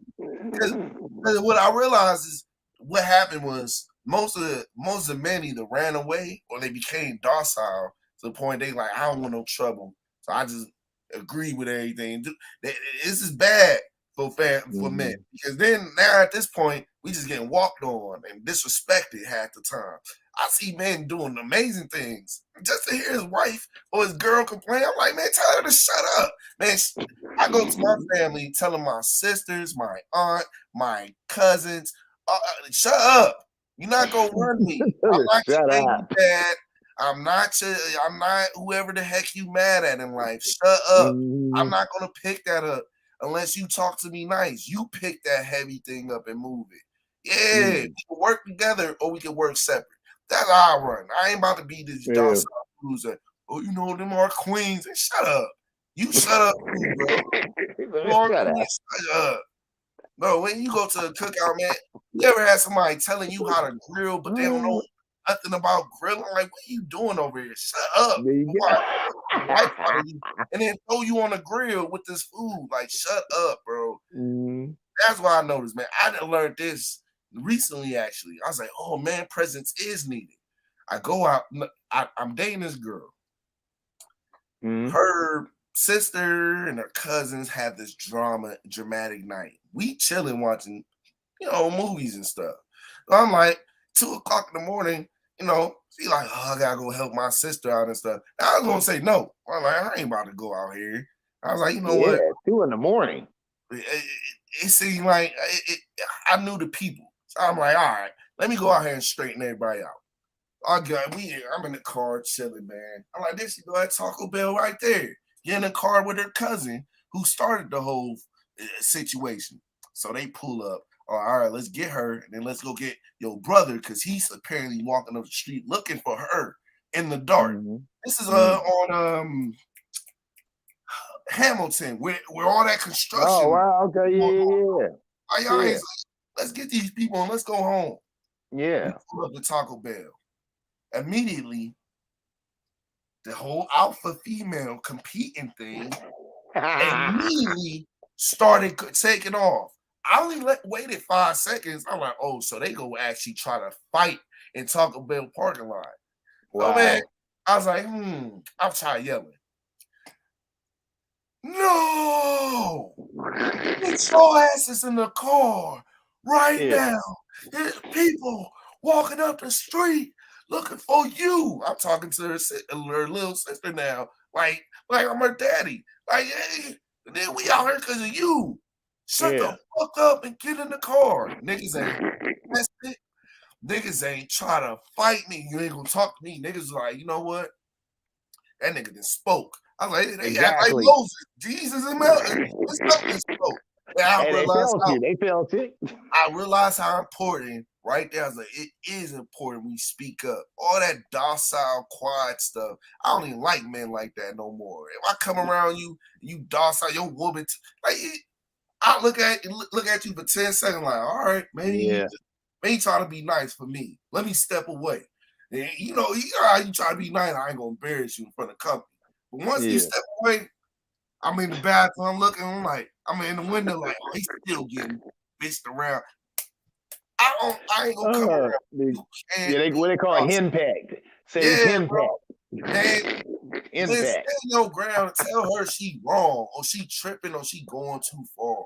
And that's the reason why our family functions be all messed up and it be so much drama and fighting, bro. Yeah. Look, man, hey, well, look, you just said it though. Look, I was watching TikTok and there was a dude on there who had he had like a film, and there was a sister talking to a white dude, and they was getting into it about something, and then her dude walked up and he said something to the guy, and then he said, okay, he said, well, such and such, he said, and we done, let's leave, and told the lady, let's leave, and then she's still talking, and that's when the brother cut away and said, he said, see, sister, he said, you emasculate that man when you sit there and keep talking. That's one man who told another man, we're done. And I was like, exactly, because when a man tells another man, we're done, and says, let's leave, that means after this is coming some physical confrontation. Exactly. So I've already did this, so do not hit me again with, you know what I'm saying? Go around back. Right. Sorry. But you know what I mean? You know what I'm saying? Right.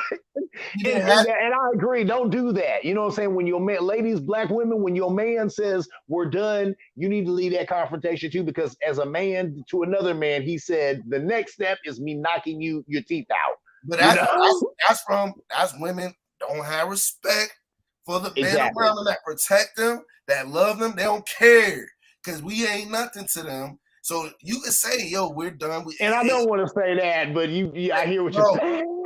Disrespect. I'm like, yo, it's either disrespect or ignorance. Bro, it's one of those. It can't be anything else. I'm watching. I've been in situations. I'm like, yo, did I not just lead us? Why aren't you following? This is why cats don't lead, because you ain't trying to follow. We need a leader. Bro, when you find a leader, you don't follow this man. Because you think you right all the time. And I can't beat somebody who think they right. They're the worst people to be around, man. But that stuff plays our society, man. Yeah, I watch it all the time, man. Matter of fact, last year was the first year I was like, you know what? Forget all this hostile stuff. I'm about to start cussing my family out, especially these girls, because they get reckless with the mouth. Exactly. Trudy, hold on, give me a minute. Hold on. I don't think DJ coming back. We might as well close. Sorry about that. Yeah, I know. I'm literally on radio. No, go ahead. Give me a minute.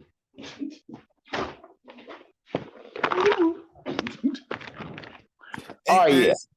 I don't think DJ coming back, man. I don't either. I see it, and it's 2:07. I'm like, damn. I got one more piece of news to talk about with you. You said you mentioned Megan Thee Stallion. Yo, did she lie about Tory Lanez shooting her? I heard Tory Lanez is freeze from that, bro. He's really, bro. So he did not. So I mean, I'm sure they did the ballistics for the bullet and all. Did she have a bullet in her? Maybe not in her foot, but did it graze her or something like that? I mean, what? I think, man, I forgot the whole article, but he ain't shoot her at all, bro. It sounded like she completely lied from the jump. It sounded like, man, she probably got shot by somebody else a long time ago. Wow. The Tory Lanez. Let me look this up. Let me make sure that article is real, man. I ain't. Because I read an article, but they were talking about but the outlet that I read it from was kind of like a black outlet or whatever, kind of like a black magazine, and they were talking about how black women have a long history of covering for black men. And I'm like, true indeed. That's true indeed. Sisters have been, look, man, I'm gonna tell you the truth about that right now. Bro, we gonna cut all that right here. Look, man, that long history of recovering from black men, these motherfuckers will choose Goonie Goon Thompson around the country. This cat known for being a goon and doing people dirty. Goonie Goon. These cats will give up their youthful years to this cat. And ignore all them the good dudes that going to school and getting a real career. They will ignore this cat, go to hell with this nigga till that nigga end up dead or in jail or with another chick to destroy. And then now all men is getting this scorn. But no, you're right. What women when I was growing up, what sisters think an alpha male was a hood dude. Because he a risky dude. He put everything on the line to make some street money, but they don't realize how dumb his plan really is. But they go head over heels for them, get fucked up by him, and then come back talking about nah, G, nah, I gotta heal. And black men, don't say black men, say the nigga you need to heal from that crusty ass gangster killing ass drug slinger. Hey, that's because listen, me and my woman have the same problem with Tyler Perry films, and it's just that. A lot of those Tyler Perry films, they always show a brother who's the worst brother on the planet, just the worst caricature of us. You know, he's beating his woman, he's talking down to her, and all of that. And some of these black women, I mean, they ride on that. You know, they're like, all brothers this, all, and it's like, no. Them guys, them goofballs that you keep picking are like this. I just tell there's super dudes you could pick them out of a crowd like that nigga is gonna ruin her life. Like you can see that nigga, like he does that. That's his career choice. He ruined women. Well, that's the thing. What they want because of what they've been told is a thug. I'm like, well, a thug is a broken man. That's a man who has problems. A thug is a brother who was probably touched by his uncle, but he never talked to anybody about it. So he walks around with a gun all day because he got to prove how big a man he is because he got touched when he was 5 years old. But Kendrick Lamar, he spoke to some of this stuff because that's what he said. What did he say? He said all brothers have been compromised. He said I see them trying to cover it up with gold chains and tattoos. And that's what your thug is. A thug is a broken person. But these women, that's what they're drawn to because of the music and because of entertainment and the media. Real. So I remember that lyric when Kendrick said that, like, dang, that's deep. Right. Yo, man, I've been saying it like, yo, man, you ain't really masculine. You ain't really a man out here, bro. No. You guys don't know what it means to be a man and take care of yours. No, I remember as black men, though, we get a whole lot of messed up messages because even a young sister I worked with, I told her that I think it's harder. I told her I think it's harder for the young brothers than for y'all, the young sisters, because I remember being a young black man and you get messages like that. I remember being 16 and thinking, well, I don't have a gun. Maybe I ain't real. I don't sell dope. Maybe I ain't a real dude. Maybe I ain't a real, N-word, because I need to be realer. Like a clown when you ain't on the trash. And until they finally catch up in their 30s or 40s where they're like, oh, this college professional life is where that. Nah. If you had traveled outside that little ass city, you had seen that, bro. Blood cats they don't realize that, man. That's how I usually leave them up to their own devices because advice don't work on them cats. They just got walking that like themselves, and they still don't after they get there. But you know what? We were given all this honestly. You know what I'm saying? There's a time during Reconstruction where black people couldn't work in, you know what I'm saying, like white-owned establishments and stuff. My little sister had even told me that. She was like, you know, how they talked about in Hidden Colors, how there's two types of clowns. You know, there's the tramp and there's, I forget what they call the other, but basically the one caricature of a clown is us. Because the black man would try and put on ties and nice suits and go to their jobs and go to their establishments and get jobs, and they laugh at us. So they made that whole clown making fun of us, saying, here y'all are trying to dress like, and we'll never accept you because you're black. So they did this to us. When you see brothers in the street, that's why I said, you know, I understand there's black people all the time. It's kind of like Italian people who don't like that mafia connection. If you talk to some Italian Americans, they don't like that. They don't like The Godfather. They don't like any of that crap. I didn't know that. For real? Yeah. Well, I went to Bishop Hartley. I went to school with like the one cat I went to, his last name was Ichabod. And that's what he told me. He said, that's the most Dago name you'll ever hear, Ichabod. Because he was Spanish. I mean, he was Italian. And that's what Italian people call themselves, Dago. And that's what he said. I'm so Dago. Yeah, I'm Dago. That last name, Ichabod. And he probably see this if he call it, you know, peace out there. He's a cool guy. But my point, I went to school with a whole lot of Italians, and Italians are like that too. They know who's not Italian. They got names for everybody who ain't Italian. If you're Irish, you'll be some Irish thug or some Irish hood or something. If you're black, you'll be all types of names they got for us. But Italians, bro, them cats, them one of the cats. I don't know why they hate us so much. They're very aware who's not Italian, and they have a lot of respect for each other and that family. But that's what one of them told me. He said every Italian person has ties to the mafia, whether they want to talk about it or not. He said, I got an uncle or two. They're connected. He said, that's just how it is. He said, and then there's some of us who are ashamed of that history. That's not like people to me. Related to gangster. Now, you don't, man. Same thing. All these cats, I'm like, bro, Yes. you know what? I done never bragged about that because I'm like, bro, man, when I grew up, cats used to brag, our cousin this. I'm like, bro, that's not good. He destroying the neighborhood. What's wrong with you? True indeed. Why are you even speaking on his stuff? Somebody can tell that and get him locked up longer. Yeah, and I agree with that. But you know what? At the same time, I always try to remind Black people that this is a piece of our story that we can't leave out. You know, that's why I'm like that criminal stuff, that street. Well, just the street stuff and that criminal stuff, we got that honest. We didn't give it to ourselves. Brothers did that, and then Dr. Umar even talked about it because he said, like in the 70s, they had got rid of a lot of these like factories and stuff that was in the hood. So when they got rid of those factories, a lot of brothers either went to selling dope or taking dope. Taking dope to deal with the fact that I can no longer provide for my family, so I'm no longer seen as a man, or selling dope because I have to feed my family. I have to provide as a man.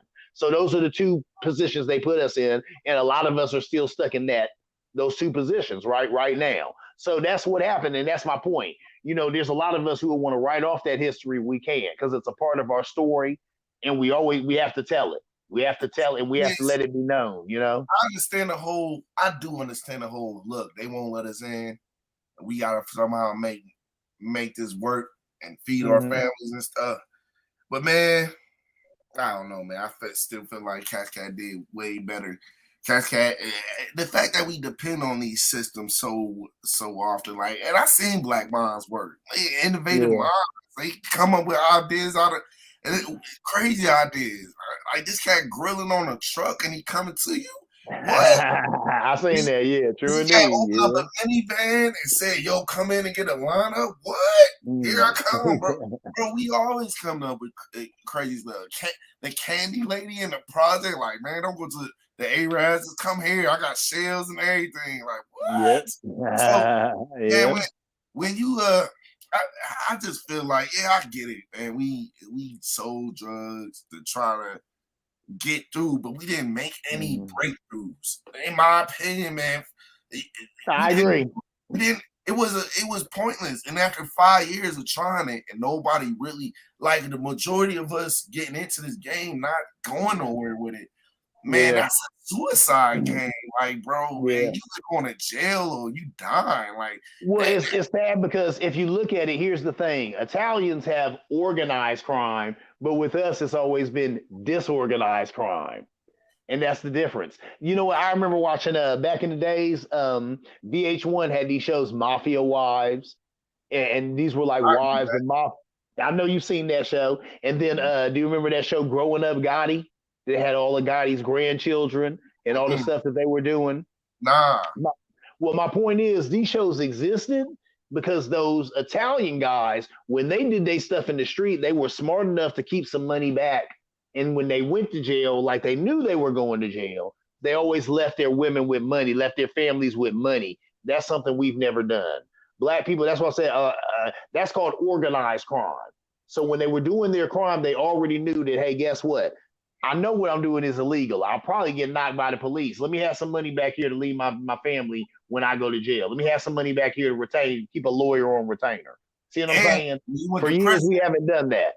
When you went to prison, you got looked out for it too, man. You ain't had to worry about fending for yourself because you was part of that family, bro. Right now, I mean, Black people have demonstrated organized crime, but a lot of us, because of the way things are, man, we look at other tribes or the gangs as competition enemies. So we're not really big on collaboration because, man, you know what would be fierce is a real Black mafia, but man, you ain't gonna have cop shootings like that. And because the next time a cop shoots somebody innocent, mysteriously he died in his sleep. But we got dudes on payroll that don't worry about it, sister. We gonna make sure the people that made you suffer. That's our problem, man. That's why I don't be taking gangsters seriously because they kill everybody else, but they won't kill these guys killing us. Like, and bro, you just said it. I heard somebody else say that too. They said all these gangsters we got, you know what I'm saying? Why is George Zimmerman still walking around like it ain't nothing?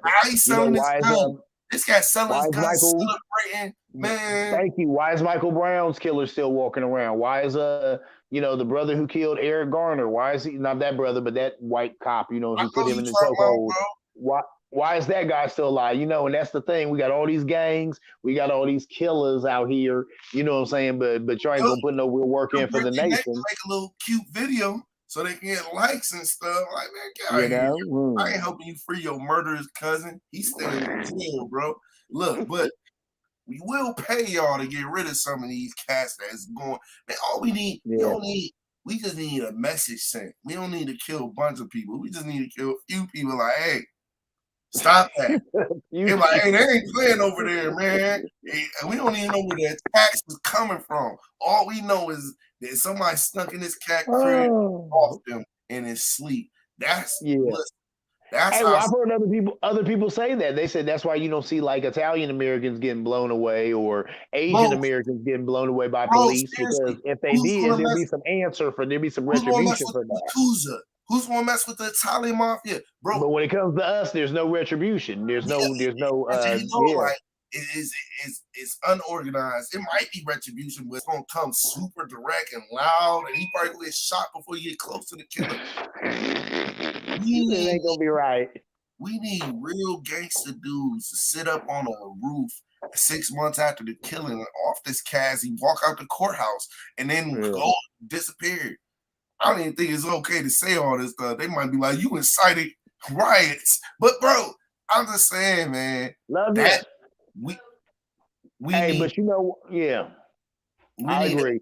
What's it called? When why countries don't launch nukes? Because other countries got nukes. It's called a deterrent. We need a deterrent. Keep cats back, like, chill. Hey, Cat Williams said that it is special. He said that's why people don't mess with North Korea. He said every month North Korea just pow pow. He said pow pow, and that's every time they let off one of the missiles just to let you know if we need to, we got it. No, don't doubt that we out. Well, I don't know what intel y'all got, but we got it. Thank you. That's the whole thing is showing strength. Like, hey, yo, chill. We might be broke, but we'll blow half your population. Just let you know. Do you see that missile we just fired? Let you know we got them. And if we want to fire, we fire them whenever we feel. Every country got nuclear missiles just in case shit turn to dust. They're like, all right, just launch. Fuck it. We ain't gonna go out by ourselves. Everybody launch missiles. That's the whole scary part. The scary thing is, bro, everybody got nuclear missiles, but nobody gonna use them because nobody wants to. Nobody want to cost millions, billions of deaths. That's crazy, bro. Well, because as soon as you fire it over there, and then it kills those people, then it comes back up in the air. It comes back over to you. As yours is incoming, like, everybody hit the shelters. We launched ours. Yep. Hey, God save us. That's all leading with God. God have mercy on our soul. As he hit the button to destroy a souls. Yep. Bro, oh, man, that's real. That's what we need as a black community. We need deterrents. Be like, and voting ain't enough. Like, we ain't gonna vote for you now. We need real deterrents, real good news to be like, hey, we heard what happened. You know what we do, right? Oh, yeah. What's $1 per black person for justice? Yes. Yo, I get that nigga $20. Like, yo, when you talk about collective source, what person ain't taking up that contract to make sure black people get their justice? We'll even hire us out of race. As long as we get our justice. And we could do it too. I'm saying we definitely could do it, but I'll tell you what it is. It's disheartening, man, to think of all the gangs and all the gang violence we got, and it's like all these young black men killers are walking around like it ain't nothing. And it's like, dang, you would think there'd be some retribution, I imagine, like, when it first started happening before it became a huge, like a thing I feel they use now. They kill black people all year round. But now they choose what stories they put on TV. I'm like, yo, I know some black people out to show up. And then I found out when cops and white people kill black people, we don't jump for revenge a lot. We try to system at all times. That's when we like, let's use the system. Like, bro, like, really? Yeah. Gang, bro. You shot the dude last week for stepping on your shoes. Now you ain't gonna kill this cat taking your brother out the community. Nah, I ain't even know him like that. All right, whatever. Exactly. Deterrence. And that's what it is. I believe in deterrence all day. Yeah. That's why I'm a gun fan. Yo, man, I feel y'all, man. The AR-15s, I feel you. Maybe it was cool when we all could have handguns. But the fact that everybody can get access to the AR-15, yo, if all killings is done by AR-15s, I'm gonna just keep my AR-15 with me now, then, bro. And and that's where we're at. But it's like Jesus Christ, you know what I'm saying? And that's what's going on. But that's where we're at. And that's the thing. We'll never Cheesecake Factory AR-15. And they're not gonna. They would never out. There was a ban on assault rifles. There'll never be another one because now people got them. They bought them. They like them. They feel entitled to them. You can't do that. That's the same thing with prohibition. You know what I'm saying? Alcohol was legal. Then there was all this stuff from alcohol, so they tried to make it illegal. Then you had the rise of organized crime through bootlegging and all that other stuff. The government said, "Oh, you can't make something illegal that's been legal. People don't like that." So you'll never see. There's not going to be another ban on assault rifles. We need it. It'll never happen though. So the mafia literally was for. Mafias was formed because of the prohibition, bro. I was crazy. I was like, whoa. So the result of mafias is literally because of prohibition. Yup. These guys are like, yo, man, let's form these gangs and get this alcohol. Yeah, man, you can't get rid of something that's already embedded into society. We will get rid of alcohol. Like, what? Yeah. But that was when America was more of a Christian state versus all the freedom they got now.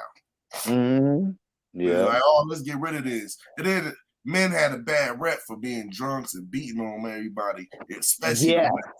So and that's what it was. Mm-hmm. That's what started for a bit. Yeah, you're right. There would be there'd be scores of women who would be praying outside of saloons. Yep. They'd literally be praying on their hands and knees outside of saloons because so many of them were getting beat up by their husbands. Yeah, so that's what brought on prohibition. Yeah, man, the history behind prohibition and the mafia is crazy. Like, that's how it started. I thought the mafia started due to some family war or something. Nah, bro. No. Bootlegging. Make some money, bro. That's it. Speakeasies. They're making all that money from them speakeasies. Yeah. Man, I learned it's crazy that TV shows teach you a lot now. But I watched this show called Boardwalk Empire. That goes. That's yes. Boardwalk Empire is I love Boardwalk. Yeah. I read about it before, but Boardwalk Empire really show you like Boardwalk Empire good, man. I'm like, you go to old Chicago, old New York, like, oh man, they did a good job with the effects and everything. Boardwalk Empire, but a lot of people don't know about Boardwalk Empire. I think it had like 5 seasons. I watched the whole thing. Like, oh, it's so good. Yeah, that's an older show. It was so good, though, man. I love Boardwalk. The best because it's real villains from real mafias at the time. Then they would make up some people, but man, I remember this is one villain.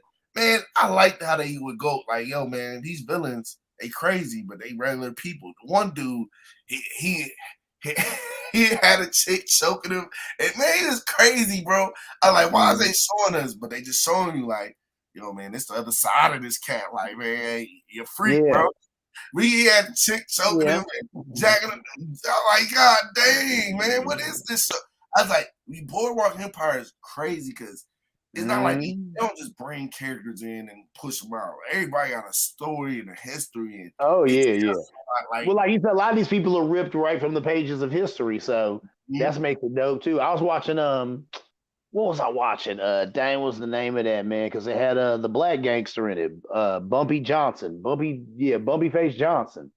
And man, I'm trying to remember what was the name of this series because it was all Godfather. It was called Godfather in New York, I think, or Godfather something like Godfather of Harlem. I haven't watched Godfather of Harlem. Yeah, I haven't watched it. Amazing. Forest Whitaker is amazing. Yes, he's amazing in that. But that's because he plays Bumpy Face Johnson. And that's what I said. That's a character ripped right from history. That brother really existed. He was really smart. I didn't know he was smart. He was extremely intelligent. That's the last black gangster show I need to watch. I forgot all about that one. That's a good one. Oh, that's good. That's good, right? And but like you said, this stuff is food. But I like all those gangster movies. Miller's Crossing. Goodfellas. I like just any gangster flick. I would Godfather 1, 2, and 3. Snowfall. I've been meaning to get into that for a million years. Have not watched one episode. At some point, I'm gonna binge watch it. Yes, because everybody says the same thing. You got to say it's amazing. Look, it's like because it's not your typical drug dealing show. Like when you find out how he got into it, and because that got to deal with Nicaragua and the Cuban situation. It's crazy how he got into it. And this dude. It's just different. Like most cats, man, all right, you can see why he got into it. Obviously, he ain't had no choice. But this cat, he was feeling like how you felt. They wasn't taking him serious in school. You gotta watch it, man. I'm gonna just say that. Watch it, man. I gotta see it. He wasn't taking it serious. He's like, man, I got a brain. He just applied his brain to other stuff. But still madness, man, that goes on, bro. Madness. Yeah. Hey, look, I need to start watching that. I want to watch the Ozarks. Do you watch that? People say that's an amazing show. That's on that. The pin on that. That's on like, all right, ain't nothing else to watch. Let's try this out. Yeah, I ain't watched Ozarks. I watched the first episode of it, but I never kept watching it. But people tell me Ozarks is the bomb. I need to watch it. I tried to get into it. I'm like, man, it seemed goofy. It got that funny dude in it. So I ain't take it serious, man. Yeah. I gotta give it a chance for real, man. I don't know, man. Ozark right now. I don't know. Can't say it's good. I'll watch it. I'll give you a I gotta get I've watched one episode of it, but I need to get into it. A lot of these shows you got to get into them. You watch about 4 or 5 episodes, you're hooked. 2, 3 episodes. If it's a good one, you watch 1 or 2 episodes, you're hooked. Game of Thrones took me a minute. The first episode. Really? See, I've never ever watched any Game of Thrones. I still got to get into that. I was like, all right, it's all right. Then I can't watch it. I'm like, oh shoot, it just get violent and real for you real quick. Like, hold on. We ain't doing nothing today. Matter of fact, this DoorDash the food. We watching Game of Thrones all day, and you like next episode, like, I can't. Like, dang, it's good as hell. They make you. The way they get you is this. Some shows do this really well. They make you love characters, and then they kill your favorite character. That's when you get when your favorite I knew he was going to make it to the end of this thing. When your favorite character just get killed off like they like him, he's a good actor and everything. They just killed them all, bro. Yeah. They kill everything's good about Game of Thrones to the end of the season, which I think they're gonna redo the end of the season because they rushed. Yeah, a lot of people hated that ending. I know that. I know a lot of people hated the end. They kept going on how bad that ending. I thought I was tripping. I was like, damn, man, maybe I'm just a hater. Turned it on. Got on social media. Everybody said the same thing. I said, all right, every bad part I picked out of it, like that's bad. Why would they do that way? That's terrible. Everything bad I picked out, somebody else picked out the same. Millions of people picked out the same bad stuff. I'm like, okay, I wasn't tripping. So the ending is truly bad, even for the average goofy, mud-eating numbskull. The knuckle jackers out there like, this terrible. Nobody liked the ending, bro. But the rest of it, like A1, that's why I can't understand how did y'all ruin it. Like the ending, how they mess up the ending so bad, huh? You said the last season, but it's the last 2 seasons. That's like the last 2 seasons for real. Is like, listen, the second to last season is like, okay. The last season must be better. Maybe that's why the second to last season wasn't that good. But the second to last season was the start of problems. I'm like, all right, now they just rushing stuff. They ain't closing no stories, loops, or nothing. It's just random stuff out there, bro. I was like, man, and the ending is just like y'all just place people anywhere. The only part people like was when one of the heroes killed one of the bad guys, but they did a lot of build up for nothing. You'll see it, man. Game of Thrones is worth it if you're into the whole medieval dragon, the monster. That kind of that old lore, like Norse mythology. Yeah, kind of Lord of the Rings type stuff. Yeah. If you in the mood for that, Game of Thrones. But man, like I said, man, the ending so bad, they almost ruined the show for me, man. And the show's like one of the best shows I ever watched. But I'm like, when I hear people say that exact same thing, they love the show, but they said that ending was just so god awful. I asked my girl, like, babe, is this the ending? She's like, I think so. Like, this ain't right. Like, man, babe, this ain't right. Turn it on. Us. This sucks. It ain't us. This does suck. Definitely sucks. Every episode, bro, trying to make sense of it. Like, nah. And everybody else felt the same way. It's like, all right, cool. So now these dudes got to go back and redo the ending probably to give the fans real closure. Like, oh, just do it right, or don't do it at all, bro. I waited 7 years for a real good ending versus what they gave us, man. That's trash. Wow. Like, it's like taking gold and throwing it into the sewer. Like, why? Like, so. Do you remember, Fizz, when the writers in Hollywood had that strike and like series like Lost and Heroes, it was going good, and then when the strike happened, they pulled in some bullcrap writers and just wrote anything. It was garbage. Yeah. And all them shows disappeared. It was like a #1 American show. Lost was a #1. Everybody loved them shows, but I got hipped after all that happened. You could see it, bro. You'll be watching it, and then out of nowhere, stuff that make no sense. Like, yo, who did this? You can tell when it went left. Yeah, I agree. Yeah, I ain't know. I was like, why is all these shows? This is early days in Netflix. I'm like, why is all these shows like that? I found out about the strike. I was like, oh, any show that was released around then ended terribly, bro. Like, they had talent, bro.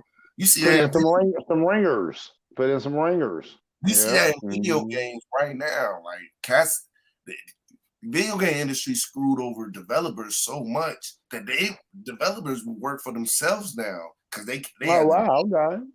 So most good developers have smaller studios, make smaller games that are surpassing big name titles. Big name titles got like skeleton crews working for them, bro.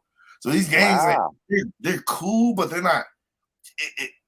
If you're a gamer, you'll notice the games aren't innovative at all. The games that we were getting 10 years ago were way more innovative and advanced than what we're getting now. I remember screwing people over, having these old ways.